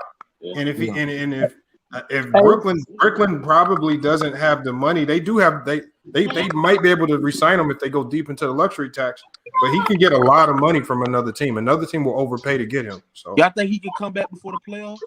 No, he's done. The reason why he's not is because he has that player option. He's not going to risk his health just to come back this year. He's looking to get paid. True. Can anybody tell me why they ain't playing Shumpert though? He's been there for like 2 weeks and he ain't seen the floor yet. I mean, hey, bro, he trying to have a conversation with him now. He ain't listening to him, so I don't know. He does play defense. What gonna really do, man? He's only about to run to play defense, and they don't want him to play. If anybody on that team play defense, it is him. So yeah, but he's been out of the NBA. He's been out of the NBA for a while. He still has to get back in shape, so they're probably just getting him ready. For like 4 years. Yeah, that is true. It's been a while. It's been a while. Well, I thought he was playing last year with the Kings. No, he was playing with the Kings last year. Yeah. For like 2 When weeks. was the last time he played an NBA game? It's probably been close to with the Kings last year. Probably been over a year. He was playing with the Kings last year. Yeah, definitely a year. Definitely more than a year. He's more than a year since he played the NBA basketball game. So let's let him get in shape first. I don't want to be too harsh. But yeah, they're gonna look at all the free agents next year. Like, I don't see Bruce Brown re-signing with this team. I don't see Spencer Dinwiddie re-signing. No, definitely not Dinwiddie. Dinwiddie about to go get that I don't bag. see Timothy Luwawu-Cabarrot resigning. I mean, they're going to lose pieces. They'll be able to replace those guys, but this roster, they're top heavy. The bottom half of their roster looks terrible. Yeah, it does. Can anybody tell me what happened to Joe Harris though? What did they do to him, man? Getting rhythm shots, man. Like Lamont alluded to earlier, man. These guys are giving it to him at the last second, and he's chucking up last second threes to try to save a possession for them. And it's Hey, man, 'cause that boy can shoot, man. Hey, y'all really want to be real? Hold on, y'all. We gotta go one at a time because we're streaming on multiple platforms, so we gotta make sure we can hear everybody. Y'all really want to be real about Joe Harris? Because I seen some joint the day earlier on ESPN that made a little bit of sense to me.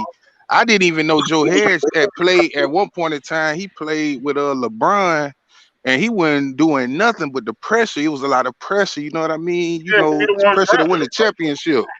And it's pressure this year to win. It's pressure this year to win the championship too, bro. Some people just ain't built for the pressure, bro. The difference is, man, I would agree with you. The difference between Joe Harris in Cleveland and this version of Joe Harris is the Joe Harris that we had in Cleveland was a rookie. So putting a rookie in those delicate situations really didn't pan well. That's why he didn't see the court that much. This version of Joe Harris is established and know his role now. It's just Brooklyn is not utilizing him correctly because, like I said, Lamont said it earlier, and I totally see it, and I even said it, is that they're not giving him his shots in rhythm. Like, it's a difference between setting up a play and calling his number where he coming off a screen or he got a set shot that's wide open. They're giving this dude the ball with like 2 seconds left, and he got to heave up some three to try to save the possession, and that's not how a shooter like him is able to have some success, man. You have to give him rhythm, and taking 6 shots in the last game is not enough either. Like, that's bad. So he's not only not getting his touches, but he's not, shooting a good percentage like he normally does. Okay, man, they ain't put the right context on that. They ain't had put the right context on it when I listened earlier. They made it seem like he played with Brian in Cleveland before and stuff like that. I didn't know he was a rookie, so I can understand we drafted him, bro. He was young, he didn't have a role. He was just out there because he had the ability to shoot, and he was replacing LeBron at small forward because he's a bigger, wing player, but no defense, none of that stuff. Just like basically what he's doing now, no defense. And then, hold on, go ahead, Shay, and then we're gonna go to that boy Quan. No, I was just about to say with James Harden too. I feel like he was afraid to give John Wall an actual real try to play with him. I think he should have stayed in Houston. I don't understand why he wanted to leave. He should have tried to play with that man. I don't get that. We wouldn't even be going through this if he would have actually just tried and played with that man. That team wasn't looking bad either. It wasn't looking bad with that little lineup either, but it is what it is. Yeah, but James in his mid-30s, he don't want to probably get a new coach and try to learn a whole new scheme and stuff and playbook. And his time was running out, so I don't think he wants to be a poster boy of Charles Barkley, Karl Malone, whatever. But that's how I feel. Hold on. Hey, Jay-Z in the chat, he says, "Is this a knockoff Ticket TV?" Yeah, it is. So send the Cash App ASAP. Send it right now.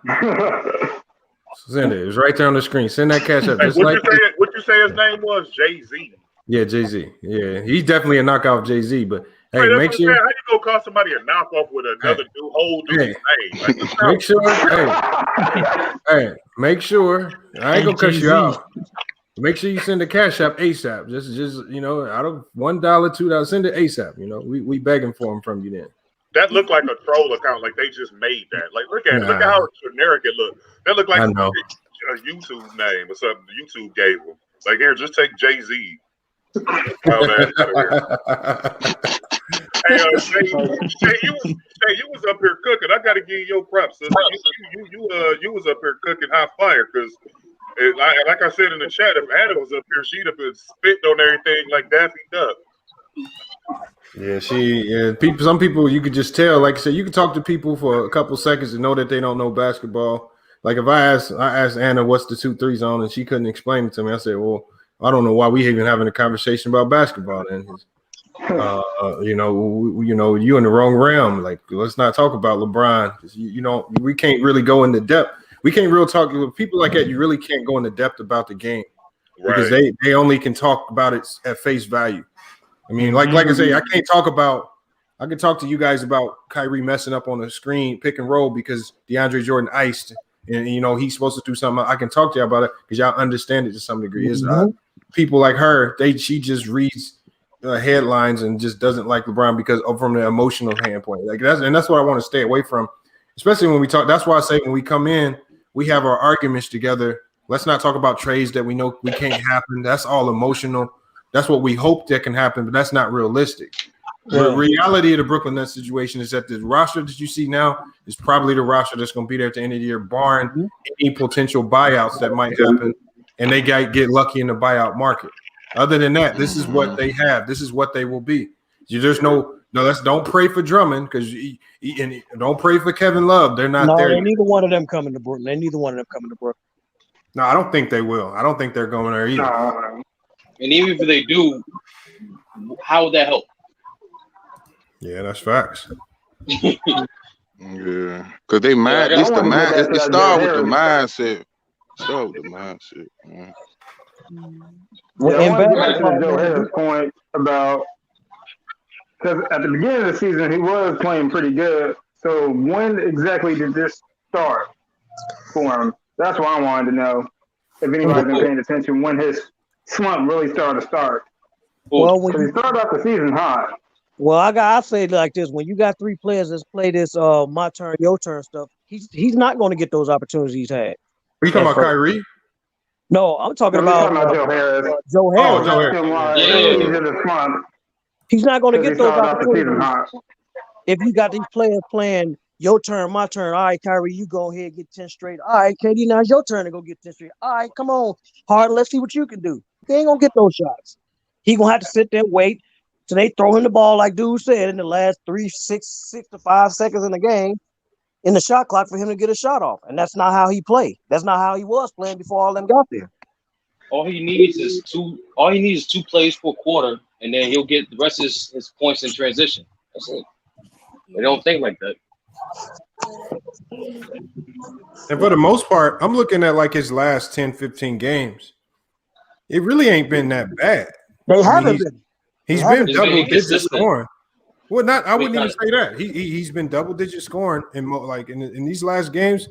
I mean, he's been solid. I mean, and then he had that 30-point outburst against the Wizards.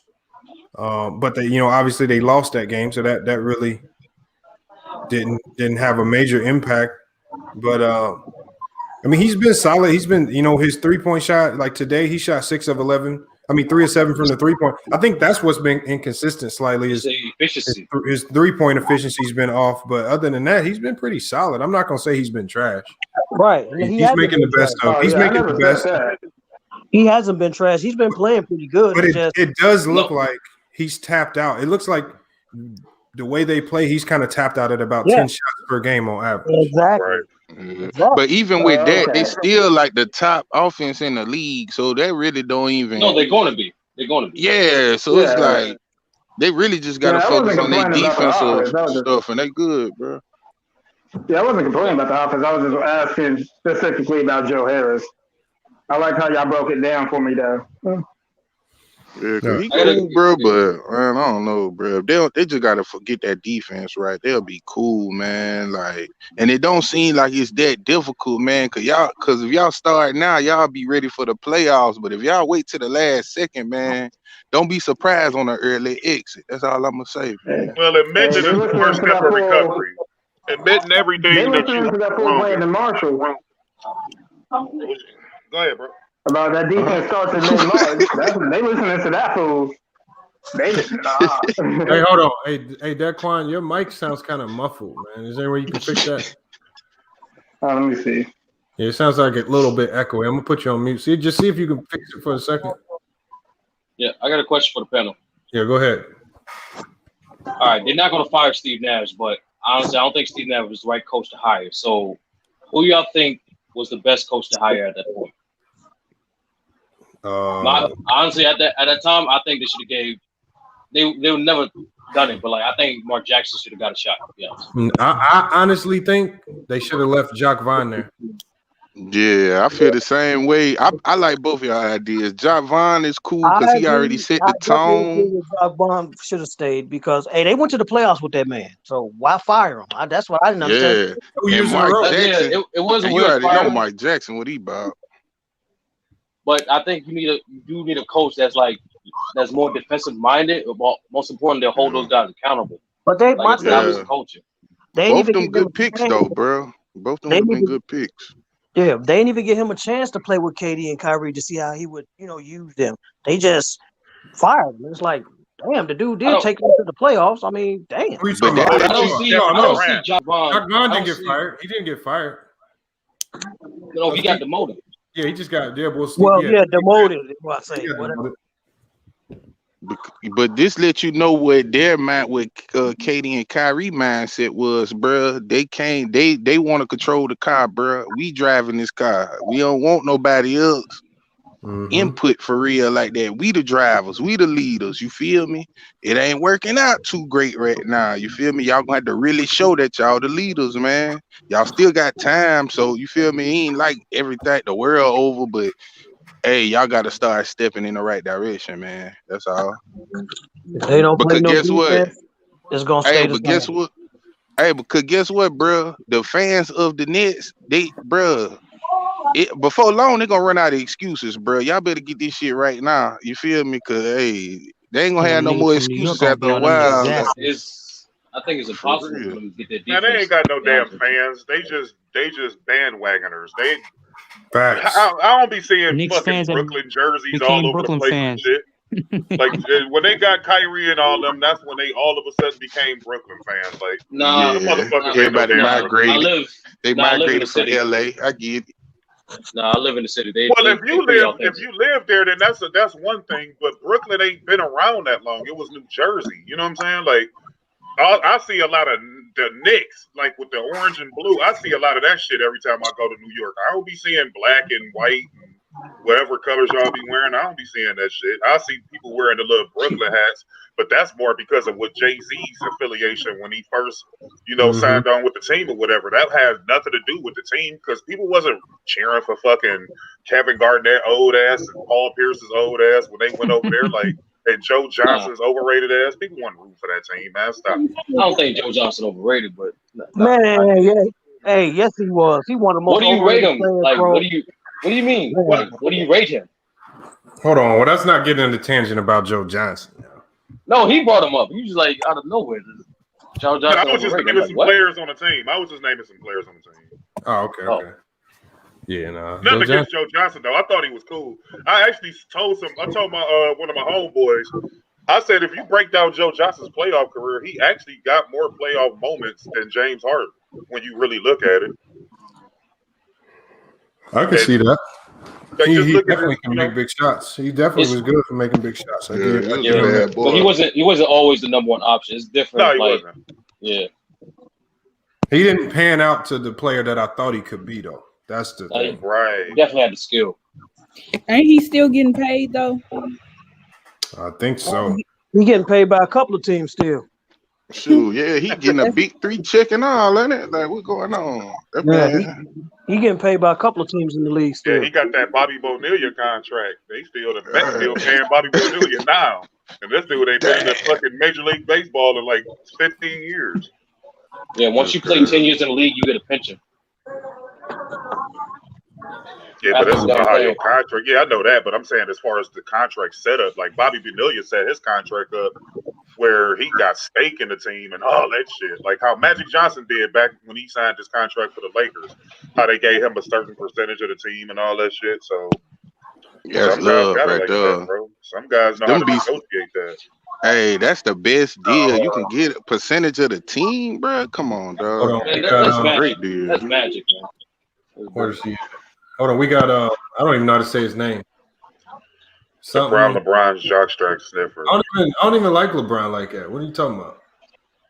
I don't even like LeBron. But you can come in the chat though. I want to hear your take on him because I want to see if you know anything about LeBron. He ain't gonna jump in the chat. He ain't gonna jump because he gonna come in here and He gonna come in So here and he get gonna come in smoked here. like He a gonna come in here fucking with holiday emotion. bomb. He might be a baby Lord Ninja. Let's see if he a baby Lord Ninja. Get him Cuz gonna Pat turn him his up, mic put him up, on, put and him all up. you gonna hear Hey, is slander TV in the people like him just background. give you Like that more shit content. crazy. Especially they give you more content. All you got to do is just let them talk for like 2 minutes Yeah, about it. man. Lord Ninja Let him went to talk. that Let him talk. Let him YouTube. talk. Lord Ninja went to that YouTube interrogation room and told on your ass for a 3-piece spicy and a grape soda. That's all it took. A 3-piece crispy and a grape soda. That man told on you, bro. But the crazy thing is, I turn around, I'm listening to Ticket Channel. Ticket calling this man everything in the book. He ain't reported nobody. I just make a video because he said something stupid about basketball, but he report my video. I said, man, That's the crazy part. Like somebody gonna report your video and you actually kept it like cool, and then he go over there and get called the B word and all type of other junk, and you cool with it. Like that's crazy. Man, you go over there on Ticket Channel, man. Everybody a bitch, a coon, a bama, a son of a bitch, all types of shit. I just come over to listen to some basketball. I don't even like. I gotta work myself up to even get that mad. Like how you just worked up to get that mad? Like over nothing. Yeah, fuck you. That's the long term. When old boy was on here the other day talking about how people discovered Lamont through Ticket, like I ain't gonna lie, like I saw Ticket's channel like maybe 5-6 years ago because I used to be cool with 78 Sports TV. I used to be real cool with him, and he used to always talk about this Ticket guy. So I went on Ticket's channel, and I just didn't like the energy. I thought he was funny. But, like, I don't get off on hating on, even if I don't like a player, I'm not going to create a whole channel dedicated to hating on another dude. Man, like, to me, that's just, to me, I don't get off into that. Like, because I have personal victories in my life. Like, and I'm not saying that he doesn't, but when you consistently hate on another person like that, like, it's something wrong mentally with you. Like, it's like a personal thing now. It's beyond just the sport. So I never really listened to him all like that. Like I said, I found out about him through 78, and then I tried to watch some of his stuff, and I just was like, nah, I didn't like the energy. So I actually found out from you, Lamont, through the algorithm. Like it was, I forgot which video y'all was doing. But I clicked on it, and I was just like, damn, these dudes ain't calling each other bitches and hoes, because I'm a grown ass man. Like I can't take being called no bitch and no hoe for my opinion. That's you know what I told saying? him when I was talking about the sport, man. Yeah, that's it's what just I your told him when I opinion. was Like if everybody had the same opinion, then it wouldn't be a good show. It would be a robotic iRobot show. Soon as you don't agree with him, all man, fuck you, you coon, you capping, you a coon ass nigga, fuck you. I'm like, yeah, bro, but who is the real coon when you sitting there creating a hatred channel for a black man? Like, who is the coon for real? Like, black people don't have too many areas in the world where we can excel and be influential, and basketball is one of them, and sports is one of them in general. And even if you don't like LeBron is the biggest athlete on this planet. That's a fact. So why would you hate on a guy who has influence, who can put people in positions to make money for their family and feed their family and do all the things he's doing, buying schools? Like, how do you hate that? Like, but somebody else is the coon though. But you can sit and make 20,000 videos about a black man who's actually doing something for the community. That use his big platform, his massive platform, to speak out against racial injustice and police brutality. How could you hate on that? Even if you didn't like LeBron as a player, like how could you hate on that? Like, make that make sense to me. I asked him that question. Did he know what a coon mean? I still ain't got the answer from him yet. Because he don't know. And then I wanted to ask y'all, since y'all all men, I'm pretty sure y'all been in the barbershop too. Now I have, just being around there, because some barbers do females hair, but I've never heard, like, when they be like, oh, it's barbershop talk, I've never heard any person I've ever walked into them talk like that, and especially so personal. I did. Some. Nah, to that extent, but like it do get heated. It do get heated. Sometimes it get heated, but not like that, bro. Like if we go to that level, it's gonna be a fight. With that, how they be talking, it's gonna be a fight. Somebody said that Messi and Ronaldinho or whoever's bigger than LeBron. No, that's what they not. Yo, what up, soccer. panel? Like, What up, Lamont? people don't care about soccer and shit over Good, here. I'm bro. talking about a global icon. Most people don't even know who those guys are. Everybody know who LeBron is, so it's not Messi and Ronaldo or whoever his name is. It's not them. They're not the biggest athletes in the world. So stop. I ain't gonna front. J. Mar said some real joint though. J. Mar said the worst part is hating on the man with lies. That what Slander TV fails to realize. See, I agree, because you can't hate on a man that don't put full context to the story.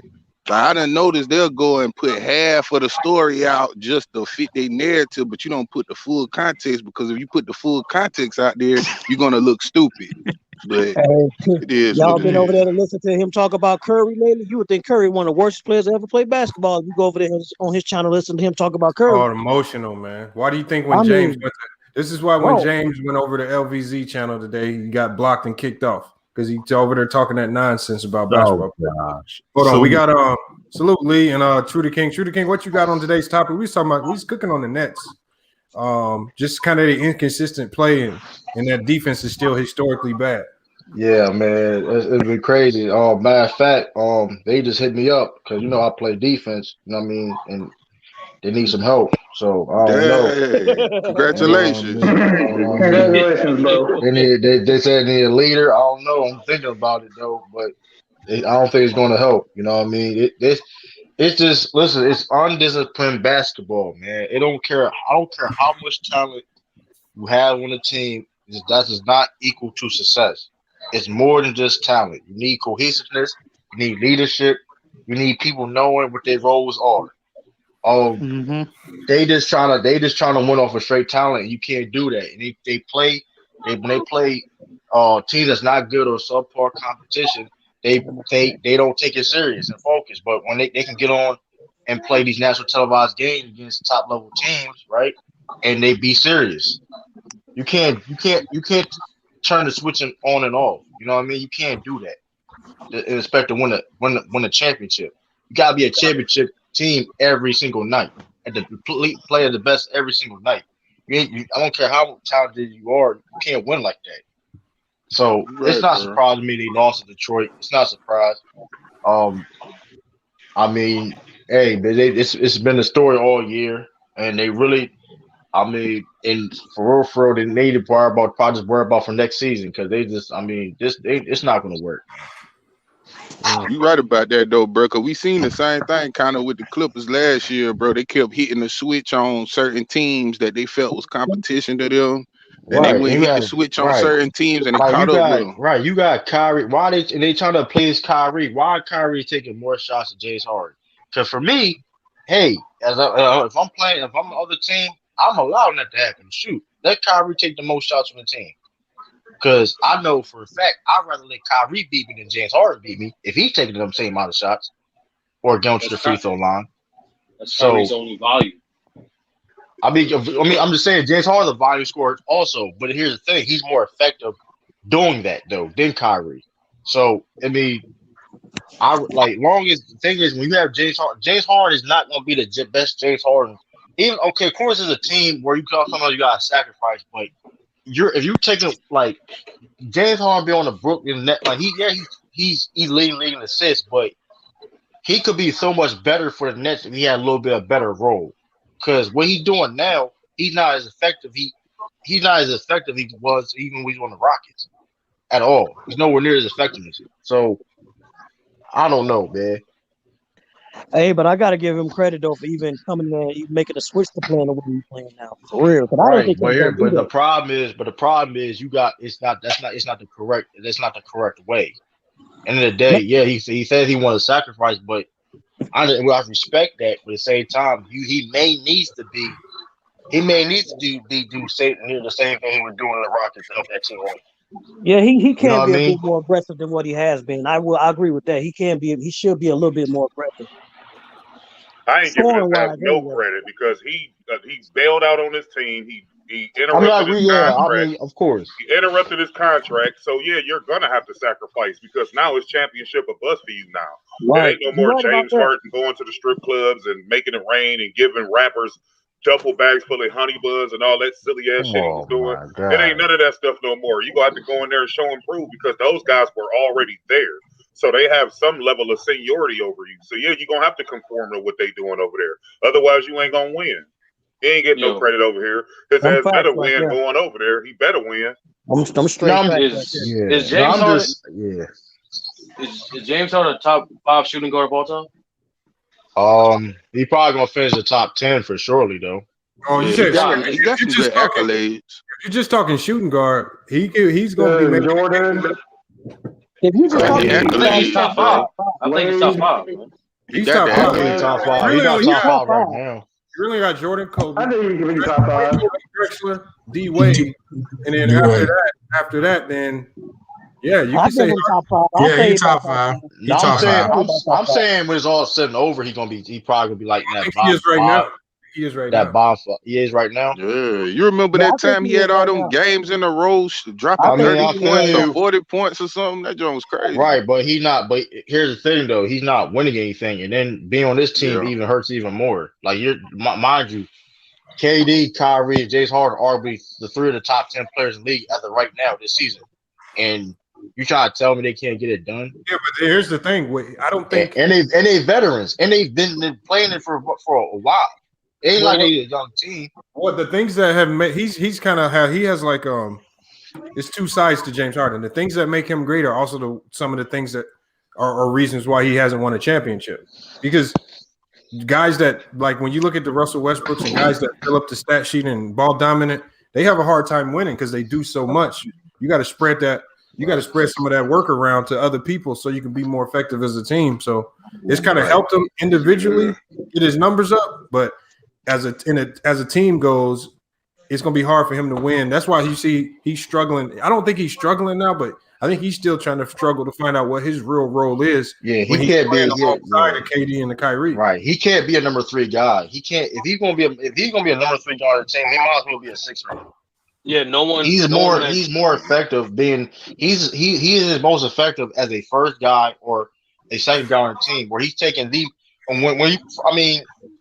because when you notice when Kyrie's not playing, they're a better team when Kyrie's not playing. When James Harden's the guy where KD don't got to take a lot of shots like that, where James Harden be the guy taking the most shots. Hey, True, you know what you're saying? This sounds like OKC all over again.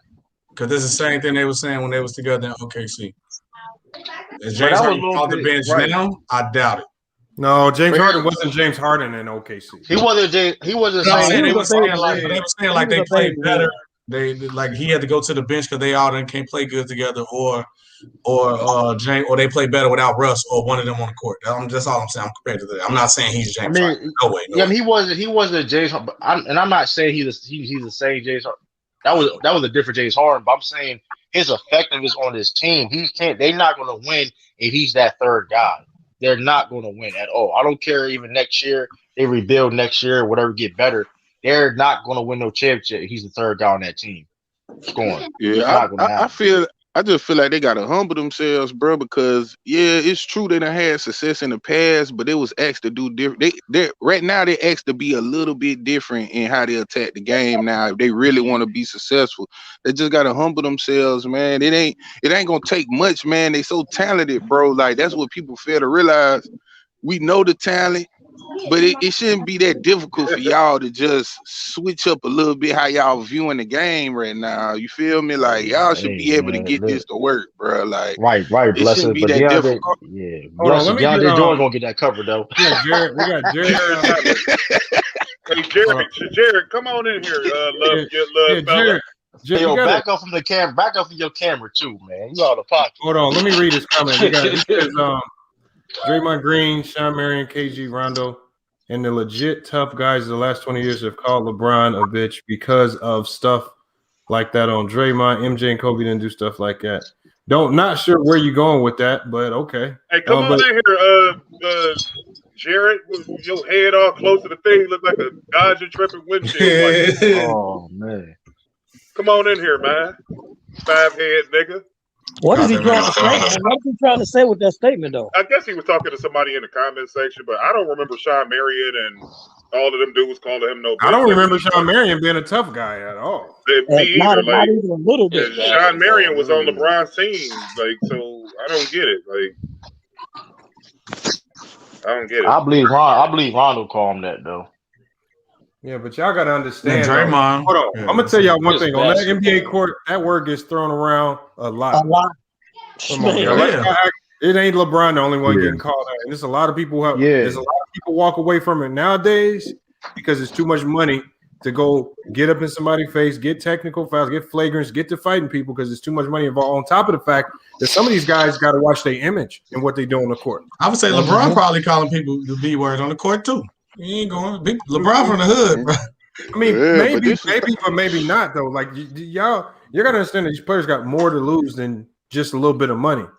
Like some of these dudes got brand and image, brand marketing deals, endorsements, and all this endorsement deals. But some of they have endorsement deals with like kids' toys, like little like products that are catered towards little kids. They can lose big time endorsements and money just because they want to act a fool on the court. So I don't get into all that. That's not basketball related. But also, let's keep it real too, Lamont. At the end of the day, you got people that'll throw them words out there, and then you'll end up dropping 40 on them, and they gonna come to you like, "Dad, bro, you killed us." Like, good shit, my nigga. Like it's just like that, bro. In the heat of the moment, anything could be said. You feel me? Y'all gotta know that it's certain. Like if they know you a hothead, it's certain teams that will have players go out there just to tick you off. If that's what sets you off that easy.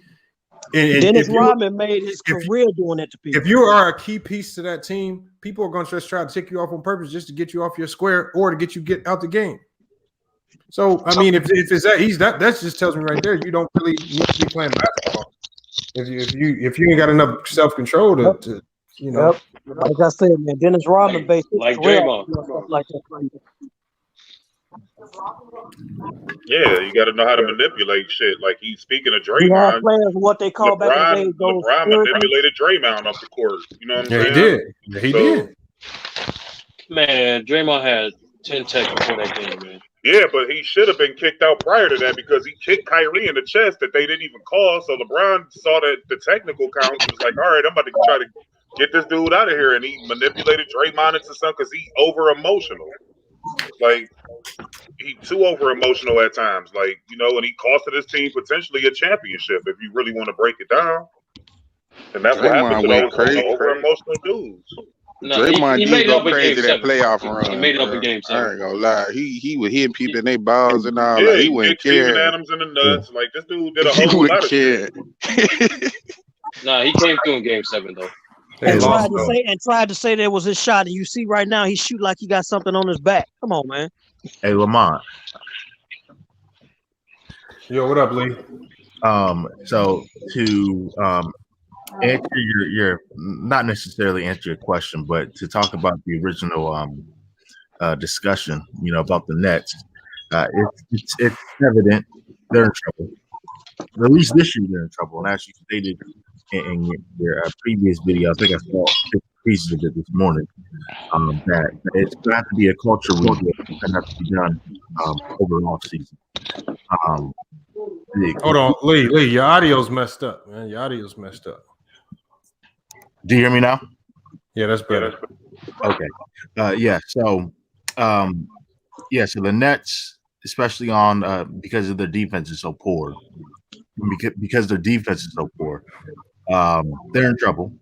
And as you stated in your video that you put out this morning, they're gonna have to do a complete culture rebuild in order to fix it, and still may even take an additional season. So they're definitely in trouble. That's number one. And number two, can I get that cash out, please? Oh yeah. Hold on, I forgot. Hold on, what's your career? I'll send it to you right now. Lee been on you for like 3 days. Lee cash app is $ true to the king. I might put Lee on a payment plan. I might have to put him on a payment plan. Hey Lee, don't go out buying a whole bunch of regular weed with that money.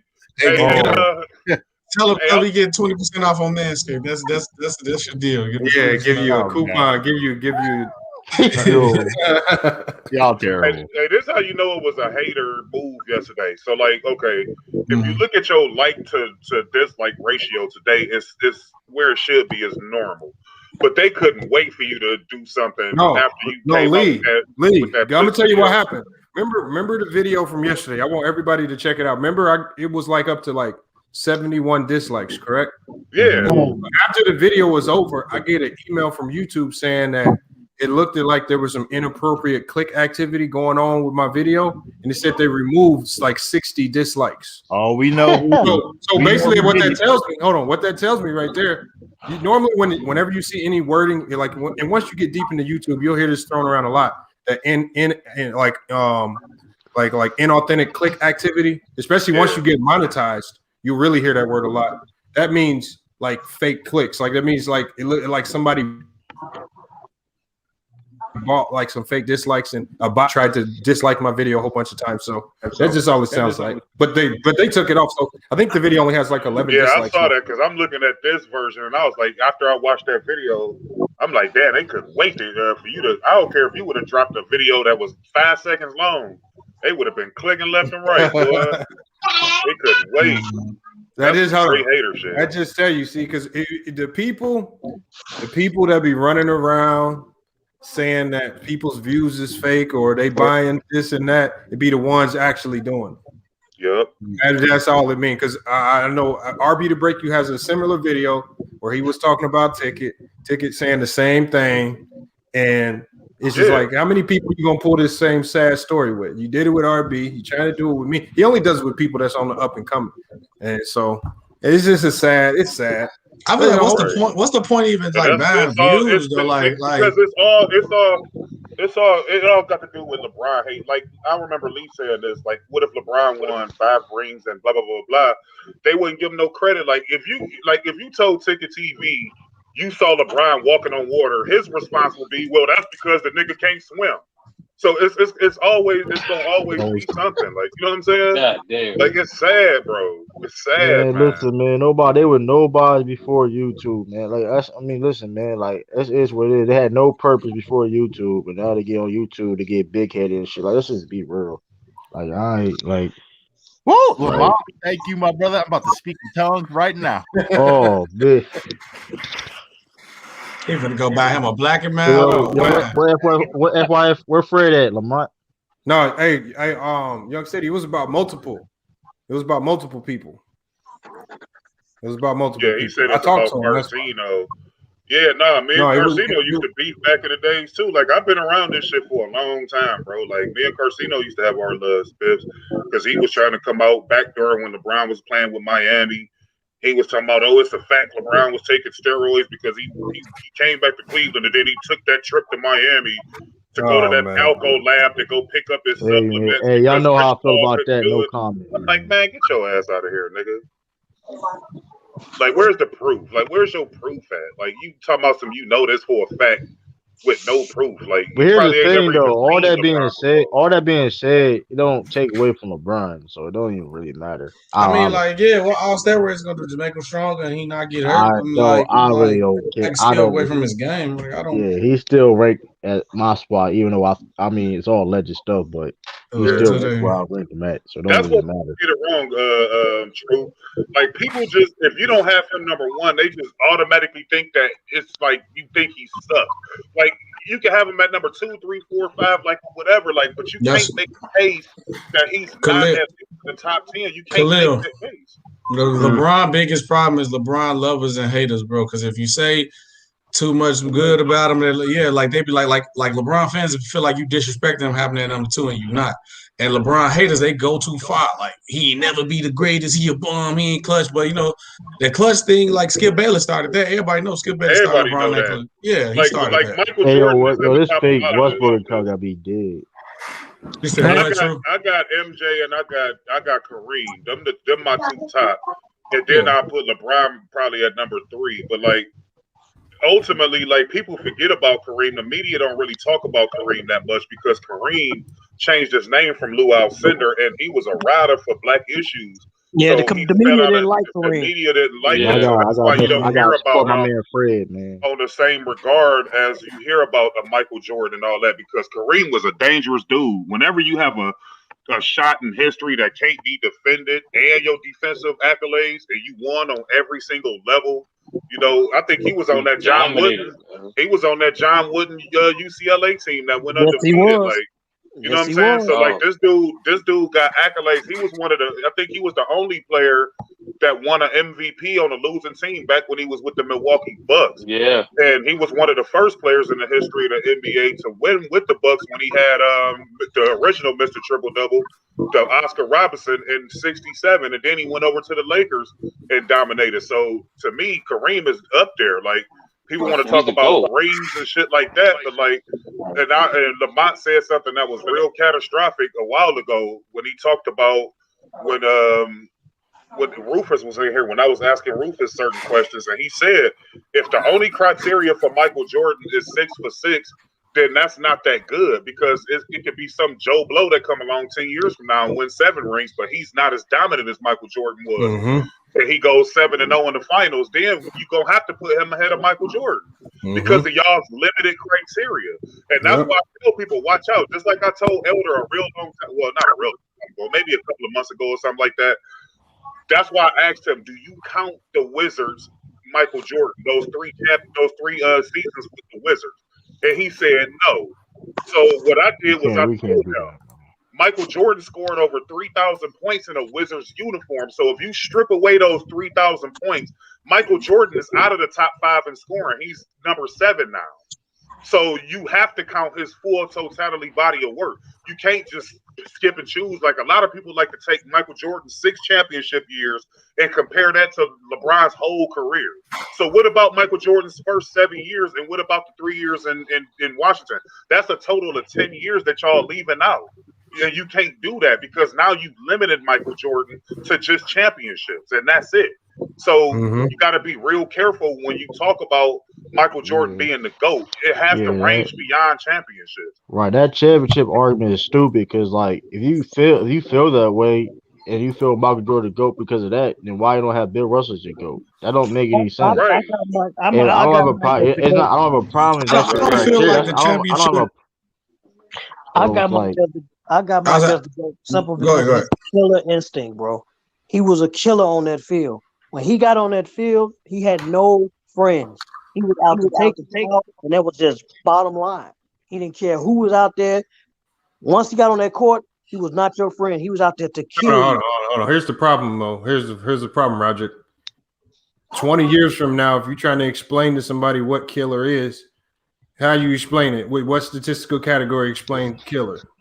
All great players was killers to an extent. So I mean, like that. That's like I mean, you really gotta be able to break down his game because when you start saying stuff like that, this is why I think 10 years from now, ain't nobody gonna like kids even now are starting to forget about Jordan legacy because they know like people from the 90s and all these Jordan fans, they never took the time to understand his game to the point where you really can break down his game. What was he great at? And the only way you know what he was great at is if you also understand what he was weak at. Yep.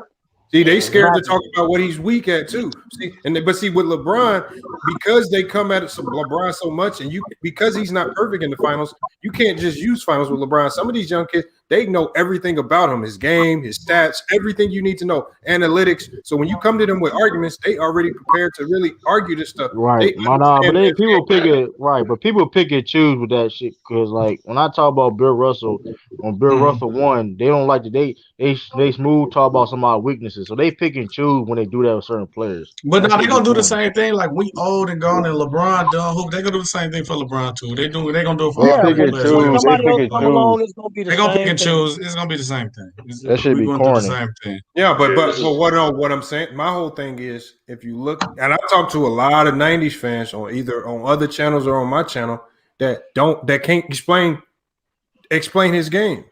I haven't really ran into LeBron fans or however they want to call him, and they don't know how his game because they can't just rely on his trips to the finals as his only case for being their GOAT. If that's who they want as the GOAT, they have to know everything else. With Jordan, some of these people don't know what Jordan did outside of those 6 finals years.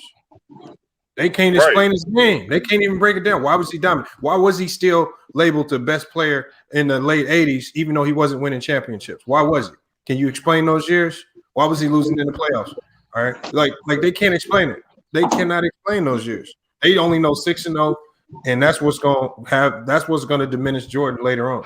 Yeah, but Lamar, that's what I was saying. The same thing gonna be like LeBron when LeBron done playing. People who don't really actually see LeBron, because it's easy for people to do it now because we seeing it every day. But I'm talking about for the people who like get old to the point that LeBron gone and didn't see him play to go off tape. They gonna do the same thing. And LeBron fans gonna make sure, like, I okay, no, agree they with gonna you, put on SB, to a certain degree, SB. But see, here's because they the ain't see difference. him. Here's the difference: is that LeBron's era is technology based, so you get to see LeBron and critique him every single play. Every single play is critiqued. Oh, he turned the ball over right here. Oh, he did this right here. He did this right here. So with Michael Jordan's era, you didn't have the internet. So a lot of that shit has been forgotten about because he didn't win. You know what I'm saying? Like, so people don't, like Lamar said, they don't even remember those 7 years prior to him winning a ring.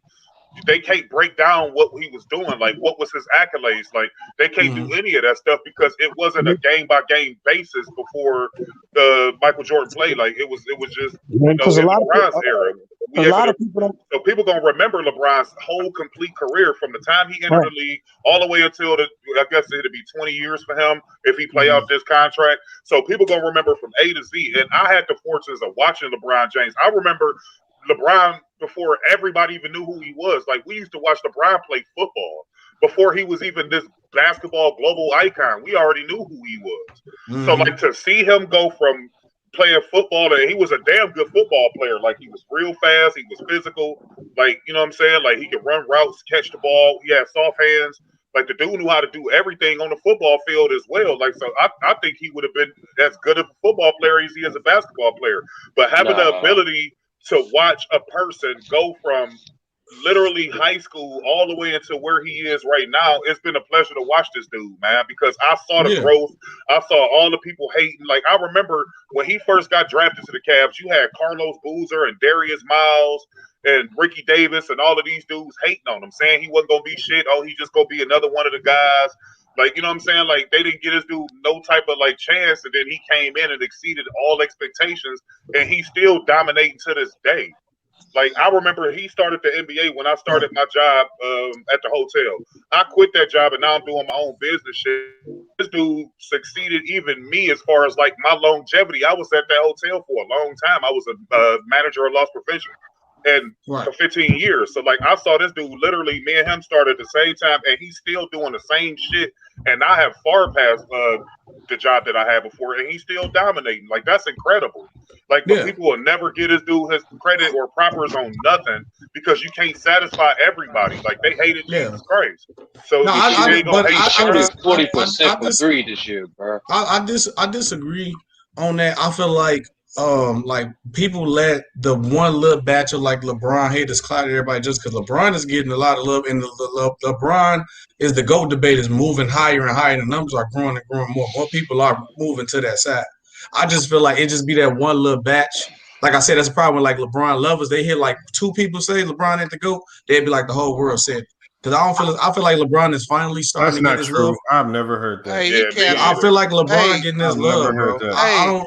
Hey, that motherfucker, capping ass motherfucker, right Who's still look, bro? Who is really real takes over fake debates, like you right? Hold on, so y'all saying I'm LeBron gets more hate than love? That's what y'all saying? That's what y'all saying? I'm saying this. It don't matter how much love LeBron gets, because he gets just as much hate.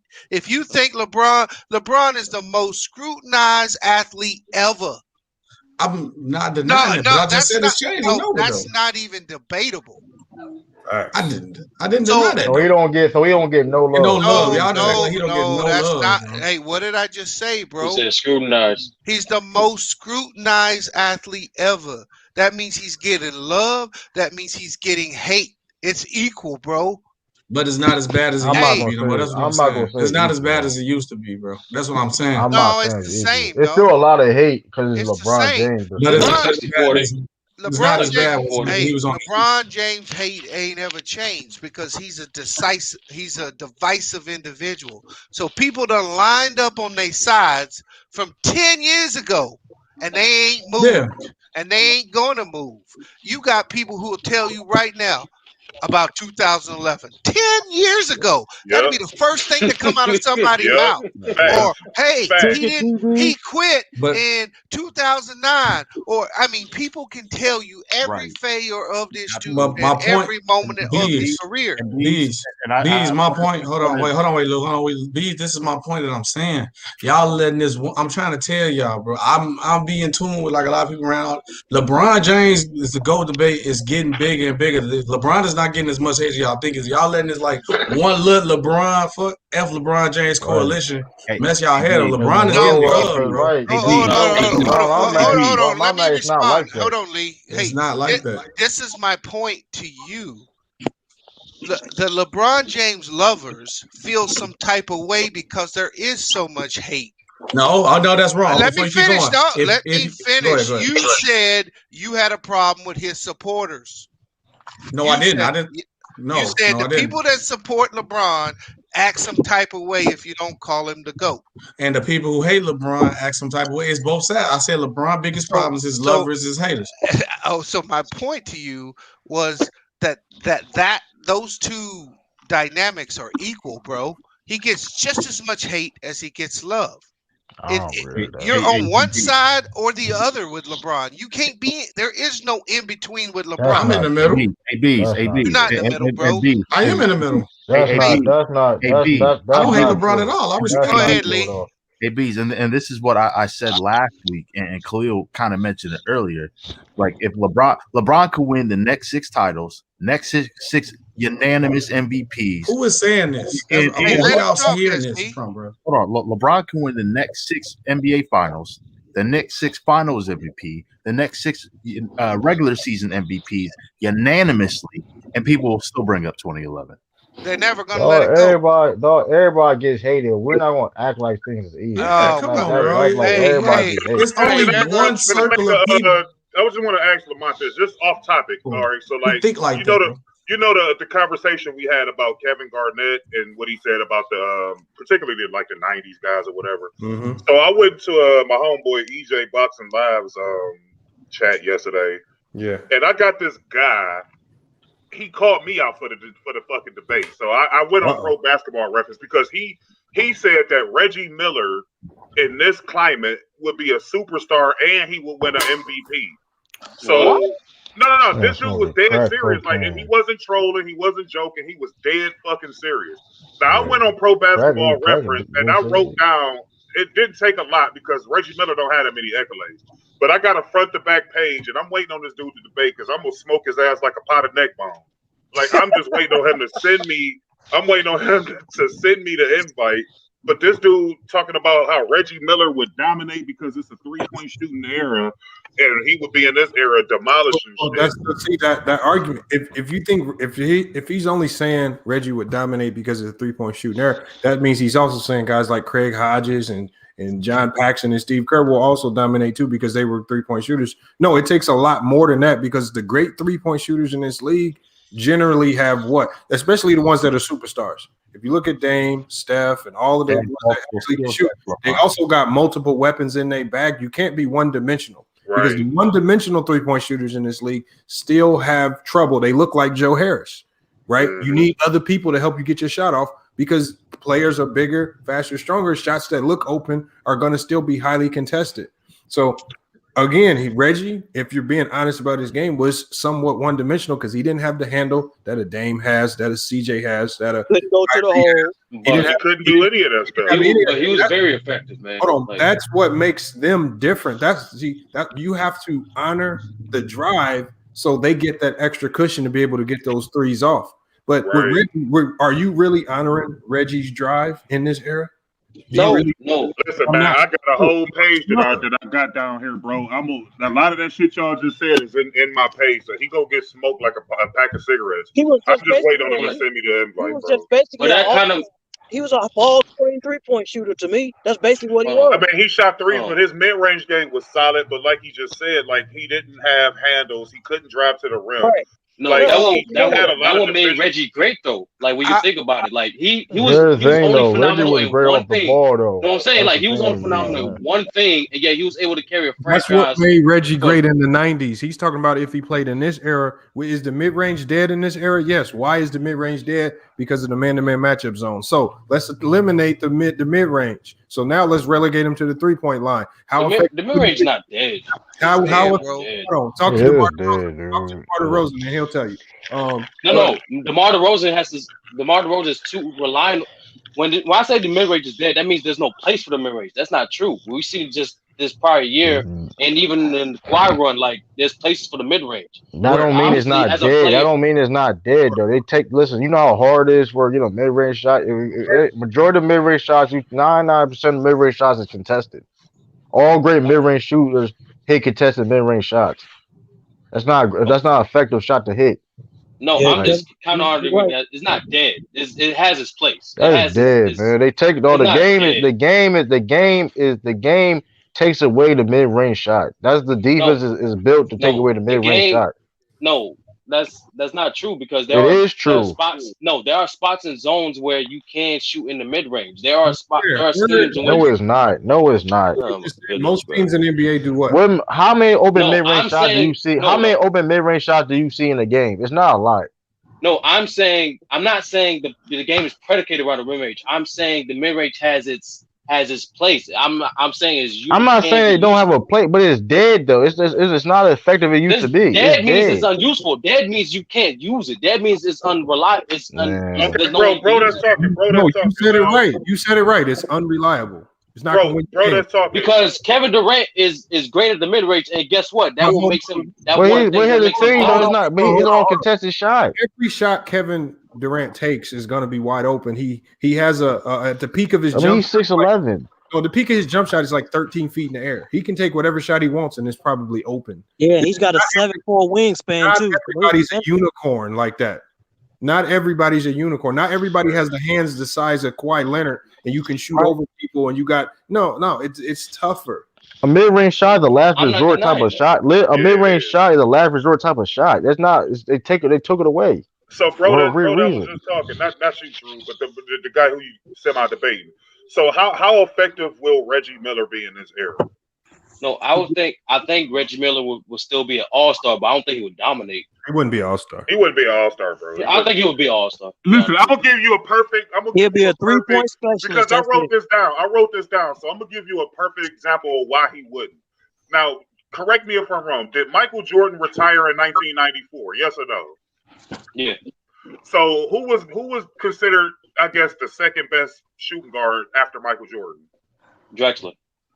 Okay, so why did Reggie Miller not only did he not make the All NBA team, I knew you were gonna he didn't even make the All Star team? I knew you were gonna say that, Khalil. I knew you were gonna say that. That's that year, but he still made the All Star team. No, he did. No, not in '94, but he still made the All Star team in the '90s. 5 times out of 18 years. I'm still saying he'll still be an All Star today. I might as well use this material. I'm not. I say. To debate him. I could just use this material on you. I can say that Reggie Miller would be probably the same, maybe a little bit, but he won't be an all-star. Don't mean he'll be an all-star because it's so many. If Kyle Korver can make the all-star team once, Reggie Miller can definitely. No, we're not doing that. You put it in context. Don't do that. What you mean context? Don't put it in context. He was hold on.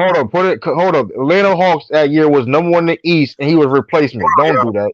Let's not do that. Just because you make an all-star game doesn't make you an all-star caliber player. Exactly. Don't do that. That's horrible. All-star game by default. We've seen it a lot of times. So nobody and Kyle Korver were all-star caliber players. They just happened to make the all-star game that year. So you got players right now that put the same numbers as Reggie Miller is not making all-star teams or all NBA teams. Hey, back man, then. That counts on players' resume. And the other part of that is, okay, tell me, I'm gonna take 4 guards off the table: Jordan, Miller, Drexler, and Mitch Richmond. Now tell me who was the other best 2 guard in the 90s? Latrell Sprewell. Steve Smith. I'm talking to him. My fault. Yeah. Sprewell, out of all those players outside of Michael Jordan, is the only one that could translate. The only one I think that we missed that could probably translate. This is because he was just a good all-around scorer. Was Mitch Richmond, even though I don't like him. The other cats, Hersey Hawkins, Nate McMillan, all these cats were in the same vein as Reggie Miller. They needed down screens and picks to get their shot. Wait, I think Joe Dumars can play. Huh? Joe Dumars can play this today. He's a more of an 80s. No. Yeah, he was more 80s. He too small. He played. He would have been a point guard. He would have been a point guard. But he'd still be viable today. He'll still be viable. Okay, so let me ask you this, fam. I'm going to ask you this. My bad, Bees. I just want to ask him a quick question. So, like, Reggie Miller was considered the above all 3-point shooter. So, how would these 3-point shooters fare? Dale Curry, Dan Marley, Chuck Person, Dale Ellis, Glenn Rice, Vernon Maxwell, Michael Adams, Mark Price. How many of those guys coming into this era and doing similar to what they were doing in the 90s? No, I honestly think Mark Price will actually do well this era, to be honest. Mark Price, Hey, who's that talking? Give me a second. He's another one that doesn't have no handles. Time out. I'm not lying. There's a lot of names you could have said besides Mark Price, bro. Mark Price is so underrated, man. That's bullshit. Like, he was a good player. Like, he played for my Cavs. I'm not gonna. No, the way he played is not just what he did. It's the way Mark Price played, that high pick and roll, splitting the screen, and also giving a shooting threat off the screen too. He will definitely fit in this era. Obviously, he will be a defensive liability, but just because you defensive liability don't mean you can't be a weapon in today's era. What about John Stockton? Mark Price is a good playmaker and a good shooter. He was one of the first dudes out of all those names. I'm not one of these dudes that say every single great player in that generation will dominate today. Nah, I am saying certain players will be viable today because certain players, they were just too early for their era. They was just in the wrong era. Like Mark Price gets overshadowed a lot. Hey, Lamont, your mic muted. I kind of have to agree with you on that, bro. That one right there about Mark Price, I kind of have to agree with you on that. Hey, Bees, you mentioned Latrell Sprewell. I have one for you. What about Allen Houston?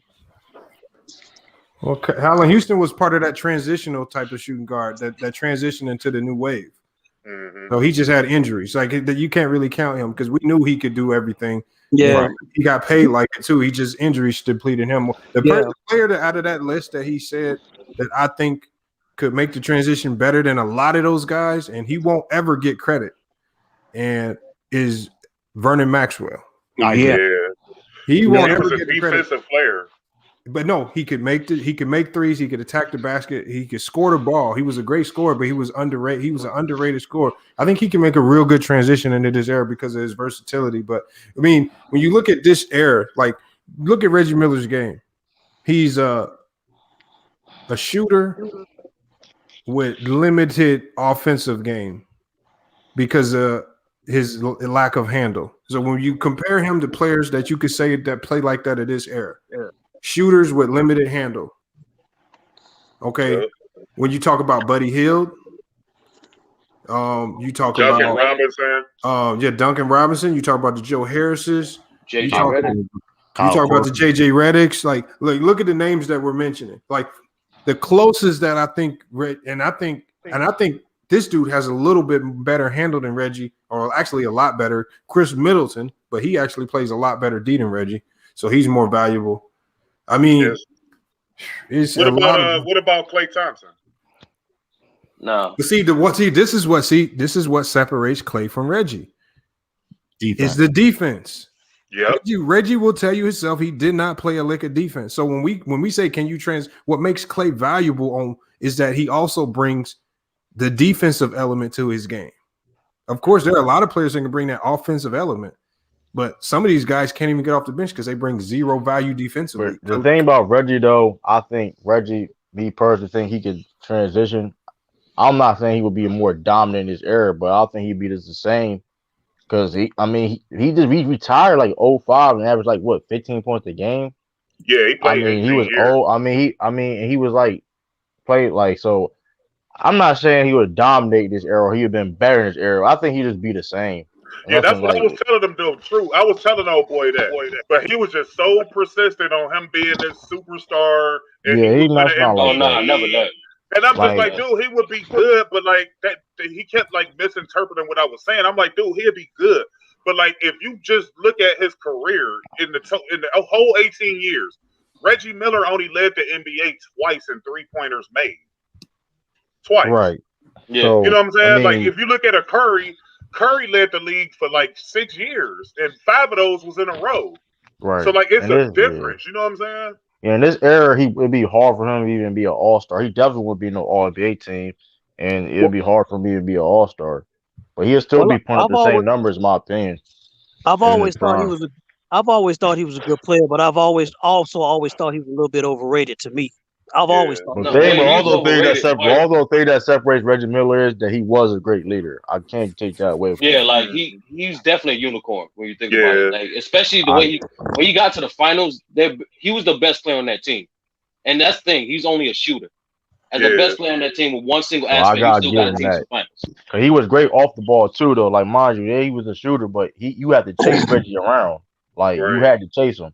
So Yeah, a it's lot of players say that took a lot out of him. Be honest with you, he was the first guy to like run around like a lot of pin downs, a lot of screens. Like but him being the MVP and him dominating, that's just cap. Yeah, that's the point that I was making. Because, I mean, to Michael Jordan's own admission, he said that Reggie and them Pacers teams was the best team in the '90s that he went up against. Yes, so he did. I'm But not, our team was well balanced. Yeah, I mean, and I'm not saying that Reggie was garbage. Like that's the point that I was trying to make to this guy. And I'm just telling this motherfucker, like, dude, he made 3 All NBA teams, and all 3 of those were third teams, never first or second. And when y'all talk about Mitch Richmond was making second team All NBAs over Reggie Miller.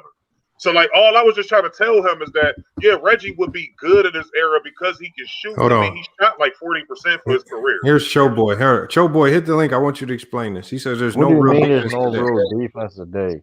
Hold on, we're gonna see if you see Showboy is one of those people. I think that he just talks in the game. I would, but Showboy, if you come in here, you really got to elaborate and break down the defensive schemes and why these schemes are not real defense. Let's see if you can do that. Hey, Lamont.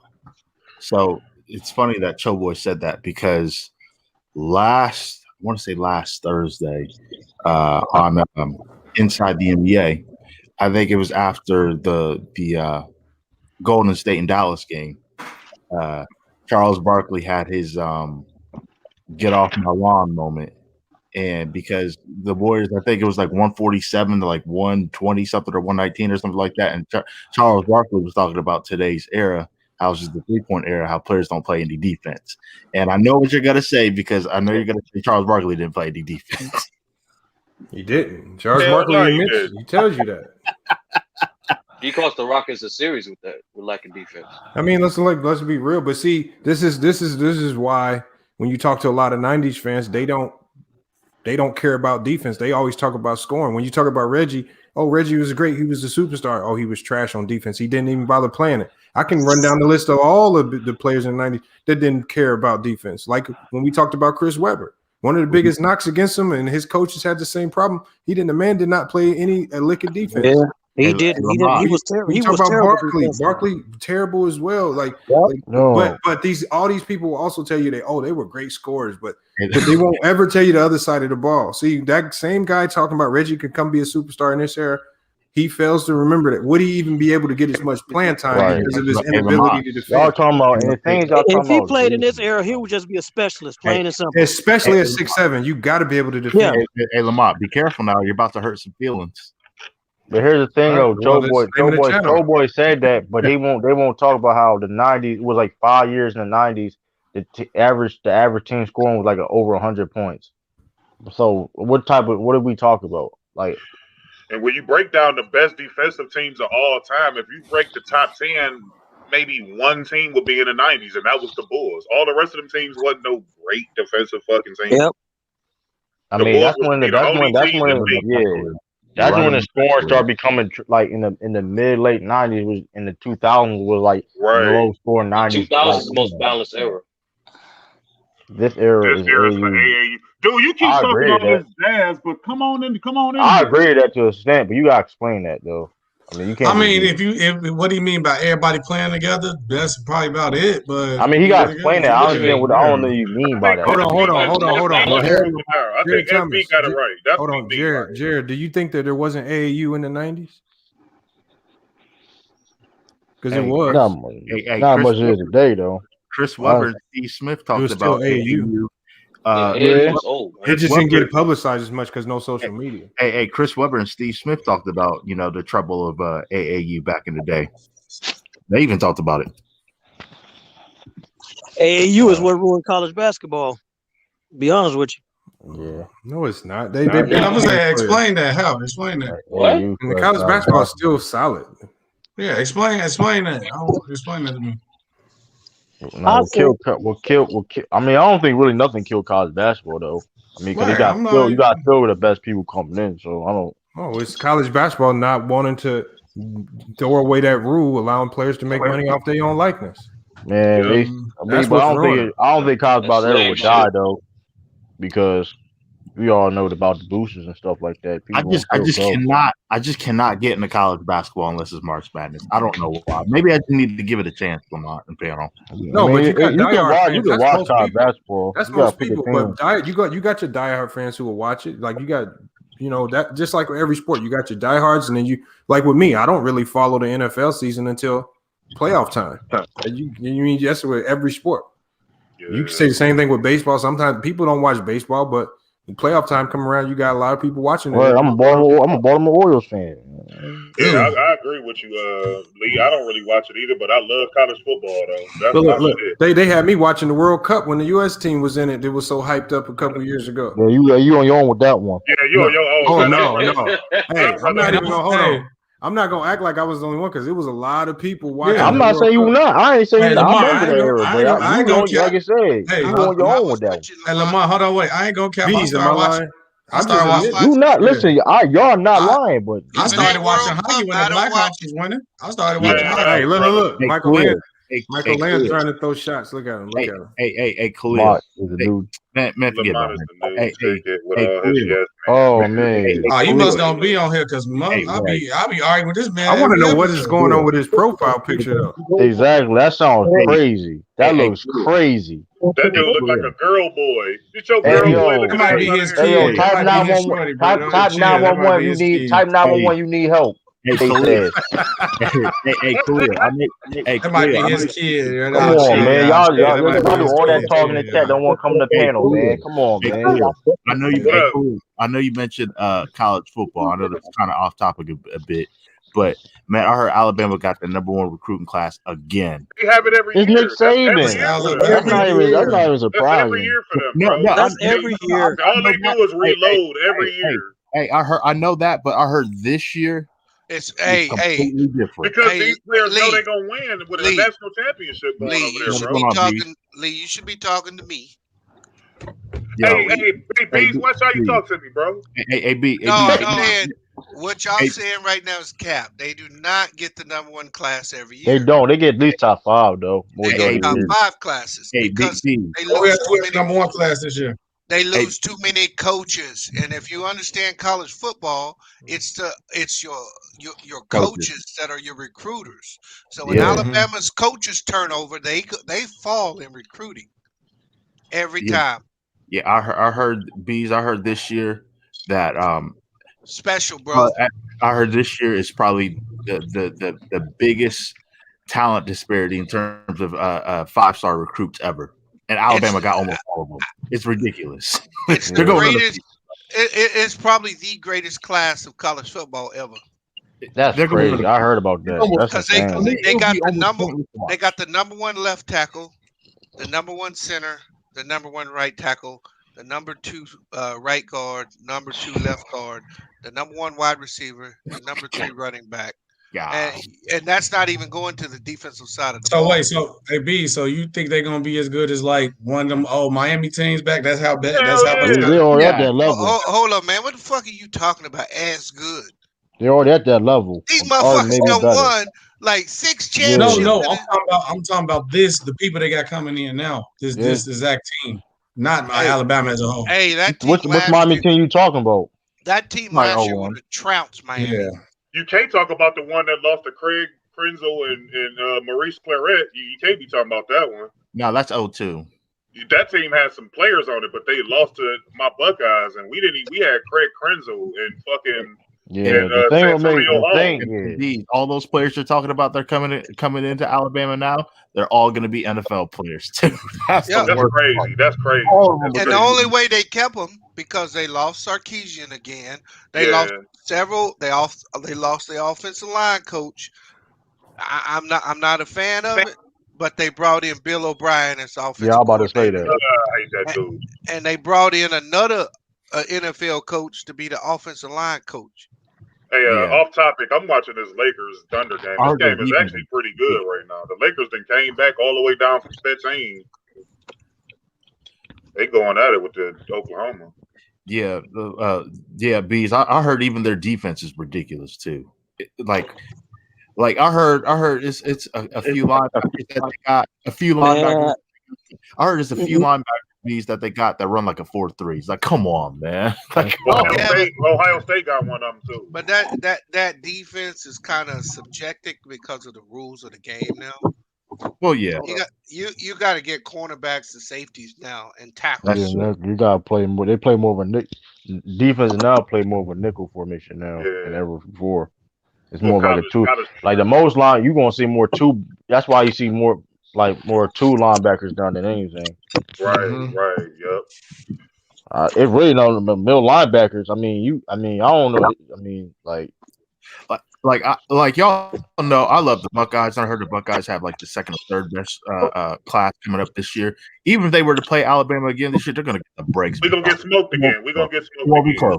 That's why I don't like us to get there and just to get smoked. Like I'm glad we got past Clemson, but I don't want to see that. Hey, Khalil, I am good buddies with the new Buckeye starting quarterback, CJ Stroud.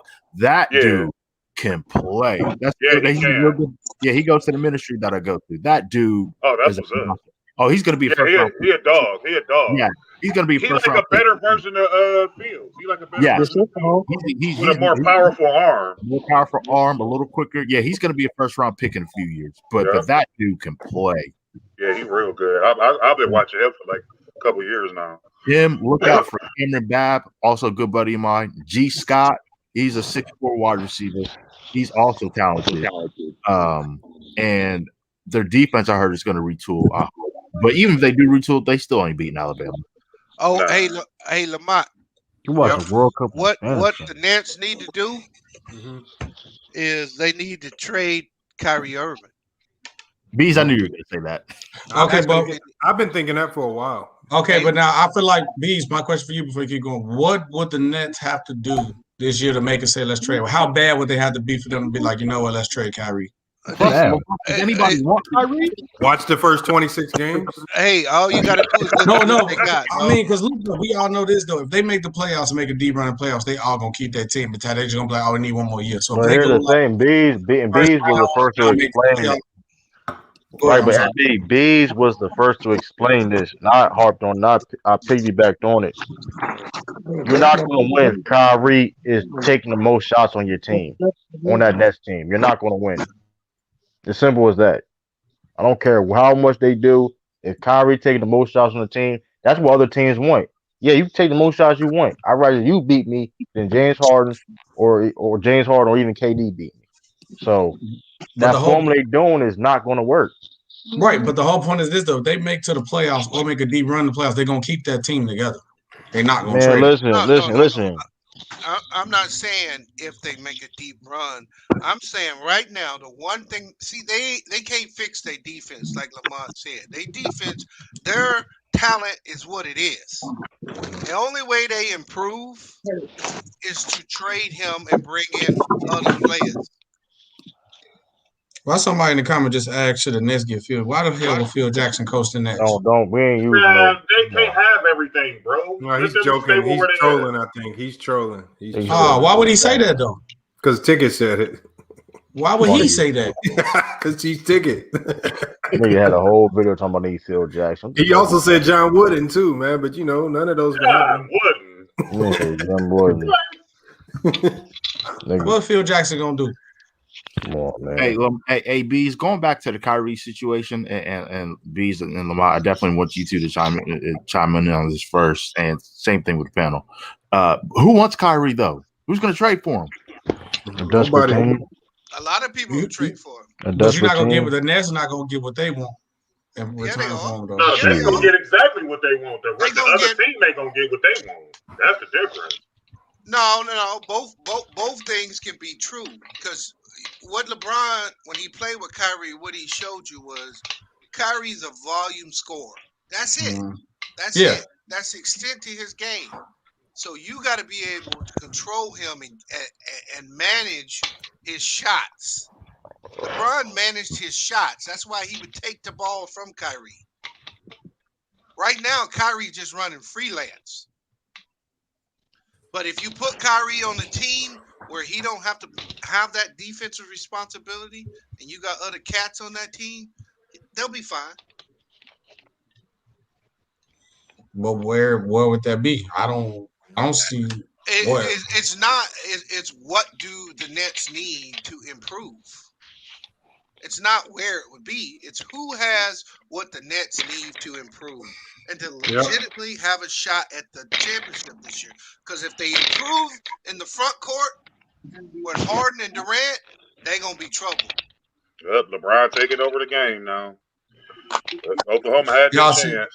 You see my boy Zach drop 40 today? Oh man, stop it, man. See my boy Zach. Only Zach got Nas is Randolph, man. You ought to find him. You said what? Who said all we got is Randolph? Only Zach got Nas is Randolph. Man, look, man. Kobe White dropped 30. Hey, real talk though, Zach LaVine is having an all-star caliber season. Yeah, he is though. I can't take that away from him. Good though. He's doing pretty good. Hey, I got a trade for you. I got a trade for you. Go ahead. No. Kyrie to the Pelicans. Oh, okay. That ain't bad. For Lonzo Ball, Steven Adams, and you pick. Actually, wouldn't be that wouldn't be bad. No. That sound pretty good, but like I don't think that they'll do that because he's gonna stunt Zion's growth because he's gonna be in there taking all the shots. Yeah, Zion need a lot of shots though. And you already got Brandon Ingram over there taking the Bees. You know what the sad part about it is? I don't think the Pelicans will take that trade. Well, maybe they won't. That sounds pretty good though. That I just threw a trade out, right? They get better. They get better defensively on the perimeter with Lonzo, and they get a live center who's gonna rebound and play defense. Mm-hmm. Their defense would be middle of the pack with that team. You still keep Joe Harris on the floor. You get him more touches. They'd be a way more effective team than what they have now. Yeah, no, I agree with you. Hey, Bees, what do you think of the whole AD and the Achilles situation? I don't know, bro. No, don't ask him because he hates AD, so you gotta ask him. Hey, why people say I hate AD? That's funny. No, I ain't gonna say you hate. I say you keep it too real about AD. I just called the dude out. And Lakers fans don't want to hear it. I just real takes over fake debates. You know, I called the dude out before the playoffs last year. I know you did. I know you did. I'm just talking shit. I know you did. Here's my question. I do honestly believe AD should be the best player in the league over KD, over LeBron, over all these dudes.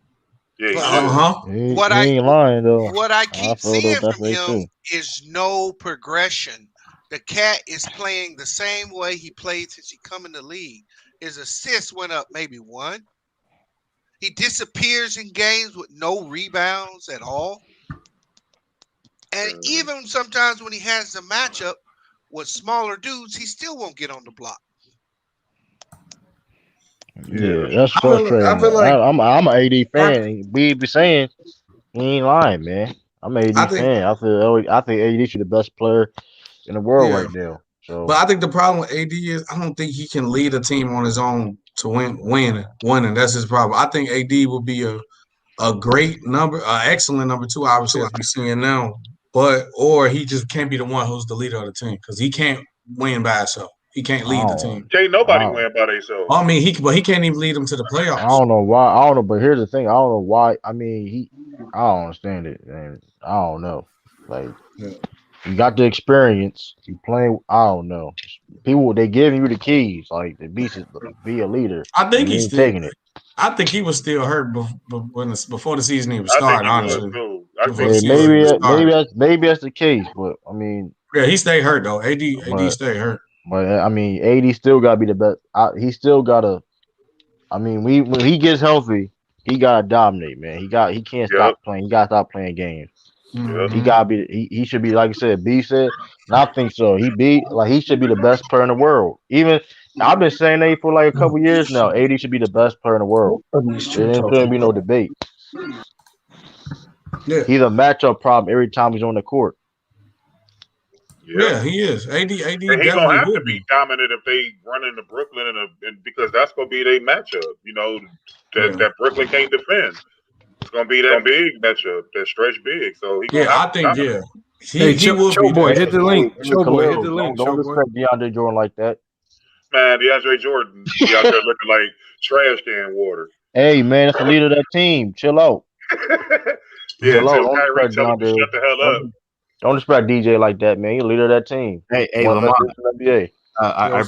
Hey, Lamar, I appreciate you for the cash app, and as a result, I'm gonna buy you a Blake Griffin jersey and a black rubber basketball. Oh my God, a Blake Griffin Detroit Pistons jersey is nasty right jersey. now. I don't want the That'd be a nasty to get right now. I ain't gonna hold you. That is disgusting. Nah. That's Give nasty. him a Reggie Bullock jersey or something. Tomatoes at your ass. I'd rather wear a Reggie Bullock jersey than a Blake Griffin Pistons jersey right now. No, all right. Well, give him a Reggie Jackson Clippers jersey. There you go. Give him that one. Ooh, that's nasty. Give him that one. Get that nigga, get one of those. That man Blake Griffin really a bottom shooter now. That's man. Mine, but the Scalabrine Celtics jersey. Oh gosh. Hey, them things is people actually wearing those stuff. I know. Them so doing we used to play the Celtics, dude. They used to be a proud. True the King got one. True the King got one. No, I know I don't. Wait, crowd full of people with that jersey, bro. Hey, True the King, where's your True the King, where's your Stephon Marbury Celtics jersey at? Oh man, that's nasty. That's nasty. That man SB got a picture of Carlo Boozer wearing that black hair dye. That Beijing with the Beijing. There's no way that was Beijing though. That was Beijing. It was, but it was too much of it. Remember, he did ESPN. He didn't have no hair at all. Like he was completely bald. That looked like a whole bunch of like wax paint. Yo, I ain't gonna hold Carl Boozer a different dude. Let me explain to him. Out here when they cut hair, look, bro. Out here they got two things. That if you get the Beijing, they put the little mixture in the pan in a little bowl, and it's like paint. They rub it on your head, and then they line you up. I'm trying to tell you, they do it for people with bald spots. And then for your taper, they got a little spray for the can. They do like a little black spray in the can and spray it on yourself. This is looking like Lego men. Hey, man, you do it right, but like he owed like that you can't fix that. Like you can't. He was dripping like he had a Jerry curl, bro. You can't have a ball. Yo, he looked real crazy. I really cussed him out though. I was like, yo, what are you doing, dog? Like, Shaq got his ass. Shaq got him because that shit was so funny. Because I'm like, damn, I just seen him. No, I'm not googling that. And then he didn't have no hair. And then he showed up with the Lego man head. I'm like, man, what the fuck is this dude? He wanted hair. Some people. Hold on, but did y'all see he did it again? He did it again. Yeah, he did it again. I was like, he out of pocket, dude. Hold on, wait. So we not gonna forget that Karan Butler put a whole juice cut on top of his head. Like we ain't gonna forget that. Hey, at least that was a wig, though. At least it was a wig. Nah, that's worse. That's worse. You can tell. No, it's not. No, it's not. The worst that part, nigga like had a Beethoven wig. His like set off his head a little bit. Yeah, but Jason Whitlock, the nigga, Jason Whitlock. You cannot sit here and tell me that a man wearing the wig is better than you having spray in your head. No, bro, that's a wig. I got dread, so I take offense. There's a lot of dudes out here with dread wigs. That's a. I don't know. I'd rather have, at least like it won't come off. At least I'll be in the rain. I'll be fine. No, these niggas don't be having. Somebody gonna snatch that glue cap off your head. These niggas be going up in the motherfucking extension store talking about some, man, that color don't match my hair. These niggas be getting whole bundles. I be feeling offended because I've been growing my dreads for like 10 years. Like, no, just grow your hair, paid away, man. Oh, yeah, Steve Harvey's allowed to be Chris. He That paved the nigga way. had the straightest lineup ever. No, ain't nobody Hey, beat hold Jalen on. Rose. Let me hit y'all with some news real quick. Some of y'all might have heard about this though. Is it the All-Star game crap? No. This is all kind of off topic, but I gotta say something about it. But it says that the Reddit group is added again with another company. So maybe if you want to jump on it early before it gets too crazy, it's called Tilray, Tilray. It's a cannabis company, and he said that same Reddit group is added again with this company. So I need to get in that group. Make sure if you got a few extra dollars, go get you a few shares of Tilray just in case it go crazy. Tilray. What's so special about? I got research that. It's busted cannabis. It's like a dispensary. Is it a dispensary or something? What makes it so like, you know what I mean? I got a question though. I know it might not sound dumb, but I'd rather ask a dumb question than don't ask at all. What apps or what do y'all do to put y'all investment in stocks? Like which one should I go for? Is Robinhood the best one? I would say Robinhood, even though they got some backlash. Because I know. Go ahead, Stash. I use Stash. Stash, okay. Because I heard of Robinhood, but I heard the same thing. Robinhood was bad, so that's why I'm asking. Hold on, Natalie. How much is it? What you mean a lot of money? Luka be getting triple dubs. See, and if the shares went up. If it's already expensive, then you need to go buy it through Stash so you can buy parts of the stock. You don't have to buy a whole share. Yeah. Okay. But you can do that through Robinhood, I heard though. Yeah. True to King, Bill Walton Celtics. Celtics jersey. That'd be cold though. I'll rock a Bill Walton jersey. Hey, I ain't gonna lie, True. They ain't really do those nothing. banner jerseys trash. He was 6 man of the year. He won a championship. He was 6 man of the year. Hey, True, them banner jerseys.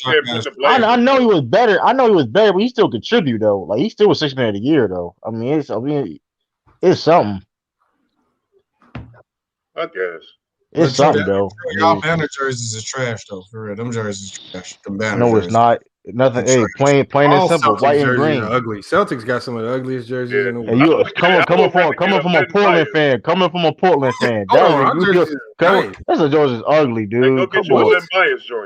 You knew not to say that to me. The Bulls jersey's fire. You knew not to say that. No, they not. The Bulls jersey's kind of plain. Oh my god! Come on, especially them green. Especially got them green Bulls jerseys. Them joints ugly. Trying to be hold on. He got there talking about the green jerseys. Remember the black ones that the Bulls used to wear? The black pinstripe fire. That's our best one. Yeah, you talk about me. The Portland jersey looking like a Foot Locker work with them stripes. Crazy. You need those in size 12 B9. I got you. Like AU jerseys, man. Hold on. The Hornets, the Cavs, and the Hawks have the ugliest jerseys in the NBA. The Cavs got a bunch of different variations though. They don't. The Cavs everybody got a bunch of variations now. Terrible. Only thing that make the Cavs jersey trash, they lost in all of them. But besides that, how they look, they watch how you talk about us, brother. Hey, look, you know how bad y'all is. That's a fact. Hey, but that's cool though, man. We'll get our shine again. Who got the craziest jersey though? I think old school Denver Nuggets got it. I like those jerseys. The baby blues. Miami up there. I like Miami jersey. With the little strip across the front. With the No, I ain't gonna lie. The Orlando Magic got one of the best city jerseys. That orange with the old school pinstripe, look, that's fire. Miami got some Miami jerseys fire. I ain't gonna hold you. Them like some 2K jerseys. I'm good on those. They look fire though, especially the court.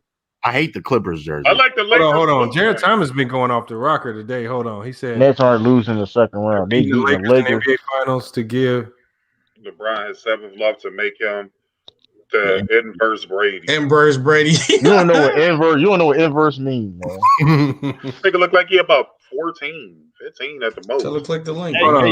He ain't gonna click Jared Thomas, man. Your parents gonna let you click the link? Oh man.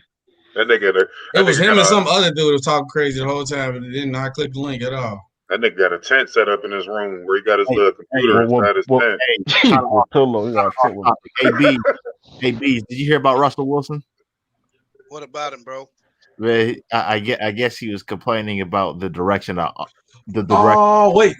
Is B's the one who liked the Seahawks, right? Who's going over? Yeah, actually, I wanted to hear your thoughts on that because you was the one killing us.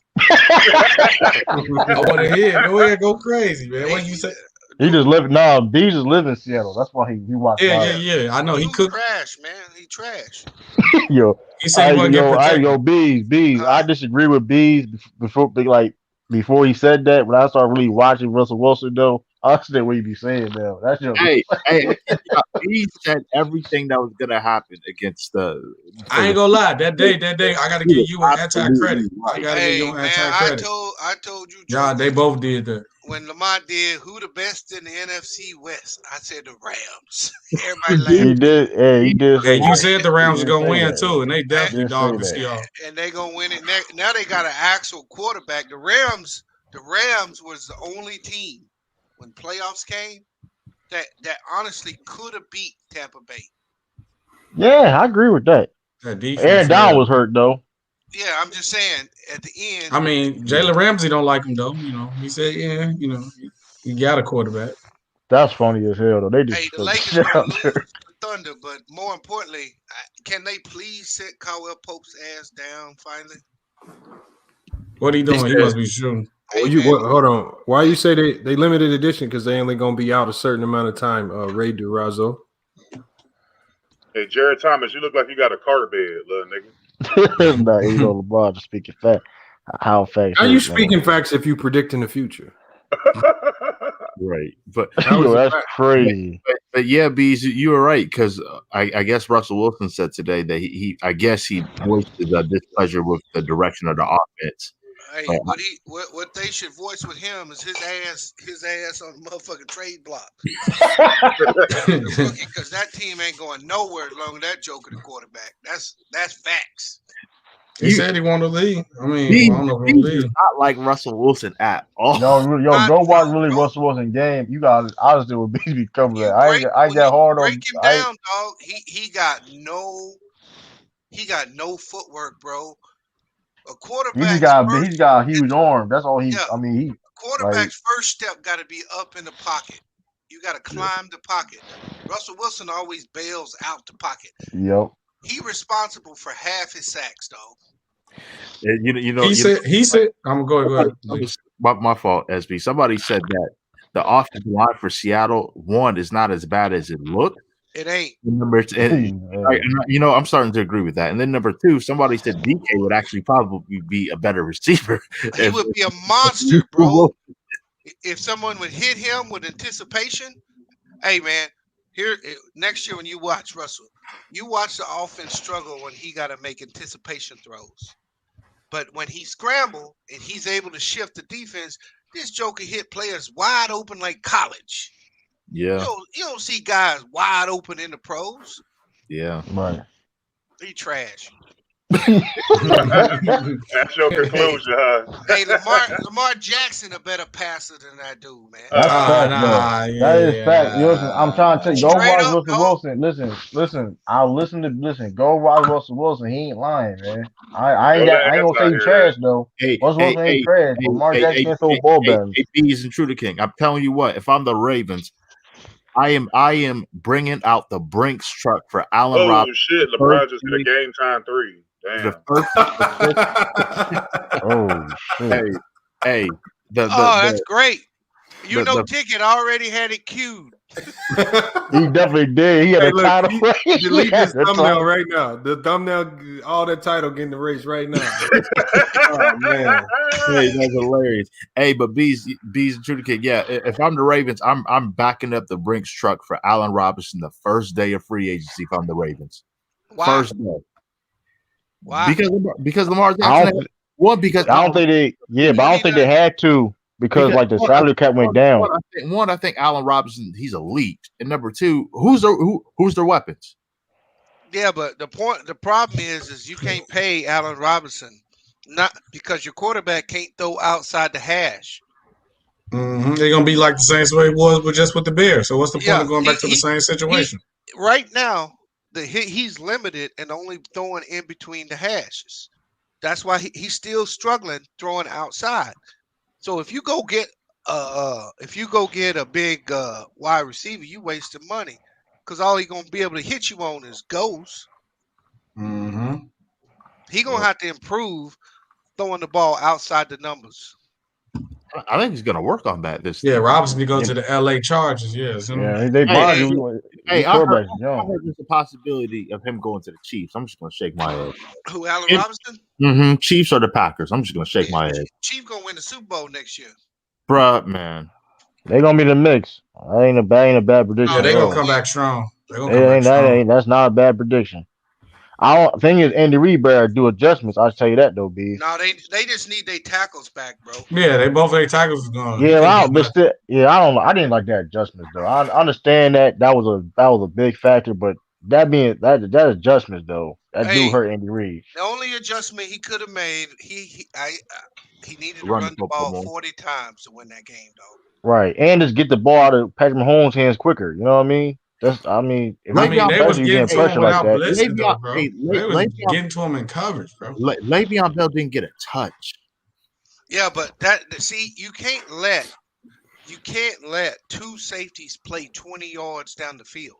Exactly. You can't Because do that. now they take 60% of your routes away. You have to run the ball. Hey, we can talk about football tomorrow, but for now we're gonna have to chop it. We gotta chop it up. We gotta wrap the show up, man. We're going on 3 hours strong, man. Salute to everybody for hopping in. Anybody got any last thoughts, or at least any thoughts on this Laker game? Because it looked like it's gonna be a great game. Free Wesley Matthews. Oh man, they need to do better because they don't have Shea Gildress, and the Lakers shouldn't be going into overtime with this team. Yeah, that's wild. Yeah, now when you see LeBron, you getting your best shot every night. You getting everybody's best shot. He's a free Wesley Matthews. Yeah, man. Hey, dog. Hey, Lamont, you got the computer. Just bring up Caldwell Pope's last 10 games. Yeah, he been playing bad. He been playing bad. Hey, dog, he been giving them 2-4 points every game, playing 30 minutes. Hey, ever since he went off against Milwaukee, yeah, he has been struggling. Yeah. Oh, let me see. Hold on. Yeah, it's bad. All right, hold on. Yeah, he's streaking. He had a good game in the last game. He did. His last couple games. He got starting from January 23rd on. He had 5 points against the Bulls. Then he had 3 points against the Sixers, 6 against the Pistons, 0 against the Celtics, 4 against the Pistons, 8 against the Thunder, 4 against the Thunder. Yeah, he got 4 tonight. Hey, but they're not going to be able to trade him, will they? No. You just got to get him. You got to get him out that spot. See, he came off the bench last year and he played well, but now he got to carry. Yeah, switch it. Yeah, that's all you got to do is switch it up right now. And Wesley Matthews played better as the starter, as opposed to coming off the bench. Yeah, but if you look at the Lakers last season, he kind of played bad for them. He was missing layups and shit. And then once the postseason came, to do a lot better. Hey, what happened to Markieff Morris? I remember he was out of the lineup for a little bit. He was playing tonight. Okay. They had sent him and Wesley Matthews for like 4 or 5 games in a row, because they hadn't been doing good. And I mean, Matthews came out the last game and had 16. So he kind of earned some of his minutes back, and I mean Morris, they just testing out now because AD out, so you got to play him. Hey man, my final words is, watch out for that trade deadline, man. You know what team coming. So I'm going to tell you, man. Celtics. Watch out for that trade deadline, man. They ain't no threat. Watch that trade deadline, man. Listen, the news around the league is when Celtics want to do something big. I don't know. Y'all finna go get Ricky Rubio. You gonna cry? Y'all that'll be. Niggas about to go take somebody's pick so they can look at it. Yeah, they about to get on. They gonna get on. We've done with the picks. That shit over with. What you talking about, man? Y'all hold them picks like y'all miss them. Man, we don't even be holding picks like that. That's just we don't even hold picks like that. They just Brooklyn made that badass. Like Brooklyn made such a bad deal. It just why made do it they seem always that way. make bad deals to the Celtics? True. Hey man, that's the Brooklyn Celtics finesse, right there. You can finesse the Celtics. That's all it is. Hey man, Danny, he gonna do what he got. Hopefully he do what he has to do. Yeah, that's better. Hopefully he do what he has to do. He has like 12. I'm gonna be on his ass if he don't. Hey, Lamont, I got a question for you though, right before you go. Yeah. When you see a Laker game like this tonight, and why are they keeping the restraints on Schroeder? Why he getting 8 to 10 shots a game, even when AD ain't there? I don't know. Wouldn't tonight be? I mean, they trying to push Kuzma, and it just don't work. Yeah, he's just not that dude. He's just not that. Just not it. Now you hate Kuzma. Now we gave you the AD where you hate No, Kuzma. bro, I'm You saying can't trade him. Kuzma is good, but it's like he doesn't. He's not like he's not as He is who he effective. is at this point. I'm It's saying on like a night like tonight, I look at the shots. Kuzma got 15 shots. Okay, I'm good with that. But why does if you look at Harrell and you look at Schroeder, they both got 9 shots. Why is Kuzma getting more shots than those cats? Because he's starting in the place of AD, so he was always told he's the third option. Schroeder is starting. I get it, but I'm saying they told him he was the third option, especially if AD or LeBron don't play. It's normally always Kuzma, and for the most part, Kuzma come up big for them when especially when it's him and LeBron out there and no AD. He'll normally give you like 20 points or something like that. Normally, I mean, he got you 15 tonight, so you know it is what it is. Well, I agree with you though. I I agree with understand. you, bro. I understand, but I'm just saying in a game like tonight, this one you need Schroeder to take off. Yeah. You need Schroeder to take off. You need Yeah, I him agree. giving you 20, 25 points, not 18 to 19. Well, he might finish with 20 because you still got over 2 minutes left, and he got 19 now, so he might give you that 20. But it won't be on the shot Kyle that you're Kuzma talking about. got 14 shots on 15 points. Come on, man. Like, man. No, he's still shooting 50% from the field. I mean, he's shooting 50%, but it's just like that's like what B was saying. Like, I mean, I don't know. No, I don't like his game because he need to be on a team that's up and down. Yeah. I got a question for y'all. Do y'all think Steph Curry gonna finish the season with the 50-50-100 club, be the first player to do it, or you think he's gonna fall off? 50, 40, 90. He's gonna finish 50, 40, 90. Hey, Steph is shooting 100% from the foul line. No, he's gonna be 50, 40, 100. Yeah, he 50-50-100 right now. Wow. No, he's gonna miss more. He's gonna miss one free throw. So I mean, he's gonna be 50, 40, 90. So you think the three gonna stay? Just for sake. No, he going to free. I hope he doesn't because what's his name has the highest free throw percentage in the season in NBA history. What's his name from Toronto? Jose Calderon. He shot like 97.8%. Yeah, that's hard to do. Yeah, that's very hard. How many attempts were there though? To him? I forget. Well, enough for him to qualify, I would imagine. Yeah. Hold got on. any updates on the game? What the Laker game is tied up a minute? No. Oh, the community. Yeah. No, I mean, really, the only update is we're still trying to get to that initial deposit for the venue, so we still ain't there yet. We're not even halfway there, if I'm being honest. So, what I'm thinking about doing is if we don't get there by the 15th, then I might just cover it out of my own pocket and maybe recoup it later if we get donations in. But I mean, we just got to kind of play it by ear right now. So we got about 5 days to get to. So the only place where it's going to hurt is if we would have got to the donation goal, it would have got matched by a sponsor, a show sponsor. So that's where it kind of hurts because it's like double the money. So hopefully we can get there still. Free Wesley Matthews. He just hit a big three. Yeah. Hey, been in the cage too long. hey, Clue, I was wrong. So Jose Calderon, he shot 98.1%, and he made 151 out of 154. That's still impressive. So that's still enough to qualify. That's still enough to qualify. Damn, that was solid. What was that when he was with the Raptors or somebody? Yeah, with the Raptors.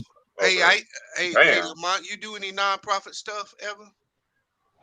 Yeah, I do. I got my financial literacy program, and then through my business, I also have a program for businesses who are indigent. If they need my services through my website, because it's a business consulting service, then I have a service that's nonprofit separate to help them out as far as they can get my services at no additional charge. So yeah, I'm talking about like for sponsorship for events like this. Oh, you mean as far as nonprofit sponsoring it? Yeah, like okay, I used to run a competitive softball team, right? Uh-huh.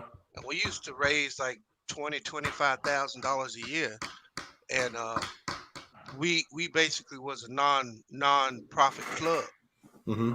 So then all the proceeds for the donations were tax deductible because the way the government tightened down on that, right? Mm-hmm. So by being a nonprofit, like saying, oh, FYF basketball club, right? Mm-hmm. Open a nonprofit account, all donations to that account become tax deductible. So now you're in a better position to get other businesses and companies To donate. to donate money to you. Because they donate to a nonprofit. They donate to a nonprofit. Gotcha. Okay. So Yeah, that makes sense. That's how I used to run our softball club, right? And so we would raise, like I said, we raised $20,000 to $25,000 a year. Just because some people wanted to donate to the nonprofit? Yeah. So they'd be donating to our team, but we was considered a nonprofit. So gotcha. That's something to look into. The only unfortunate part about it is, I mean, that's something I could probably still set up because that'll help over the next couple of months. But as it stands now, and it's not even necessarily for this one. It's just something you could set up for the future when you want to do events and stuff. Yeah, I definitely want this to be something that goes on year to year. I don't want it to be a one-time thing. So yeah, we're trying to be a multiple-time All-Star MVP. This first year might be kind of it's gonna get kind of ready. Oh yeah, you definitely get that Kevin Hart trophy. Y'all about the same height though, ain't y'all? Oh, hey, chill out, man. Chill out, man. I'm 5'8". I'm 5'8 now. I play like I'm 6'8 though. Oh man. All right, y'all, man. Salute to everybody in the chat, man. Thanks for jumping in, man. Salute to everybody watching from the website and the Facebook blog, man. We're gonna be back tomorrow with more sports and news, man. Salute. But it's FYF Sports, man. We up out of here. Peace. All I hear is yap. Ain't talking about nothing, right? Watch this. We gon' bring that pressure. Just a little FYI, FYF, 20K sub 6 months, what's next? They been hating at first, now they calling us the best. Hit up YouTube, tell them cut the check. Just a FYI, FYF, 20K sub 6 months, what's next? Woo! Fuck your feelings, we all know who the real is. I be getting to it, ain't wasting no time. Walking straight in, we ain't waiting in line. Fuck your feelings, you don't care about mine. You a YouTube gangster, don't be yelling out slime. Or you talking LB, talking Ticket TV. Ain't nobody watching them, all the viewers be sleep. 5 years in, all your subs is your friends. Ticket TV, watch the cars again. Just a little FYI, FYF, 20K sub 6 months, what's next? They been hating at first, now they calling us the best. Hit up YouTube, tell them cut the check. Just a FYI, FYF, 20K sub 6 months, what's next? Woo!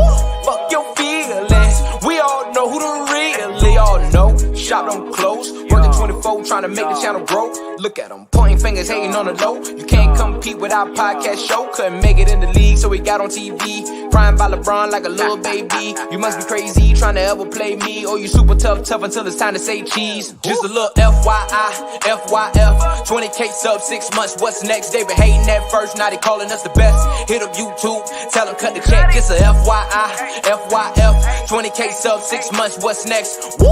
Fuck your feelings, we all know who the real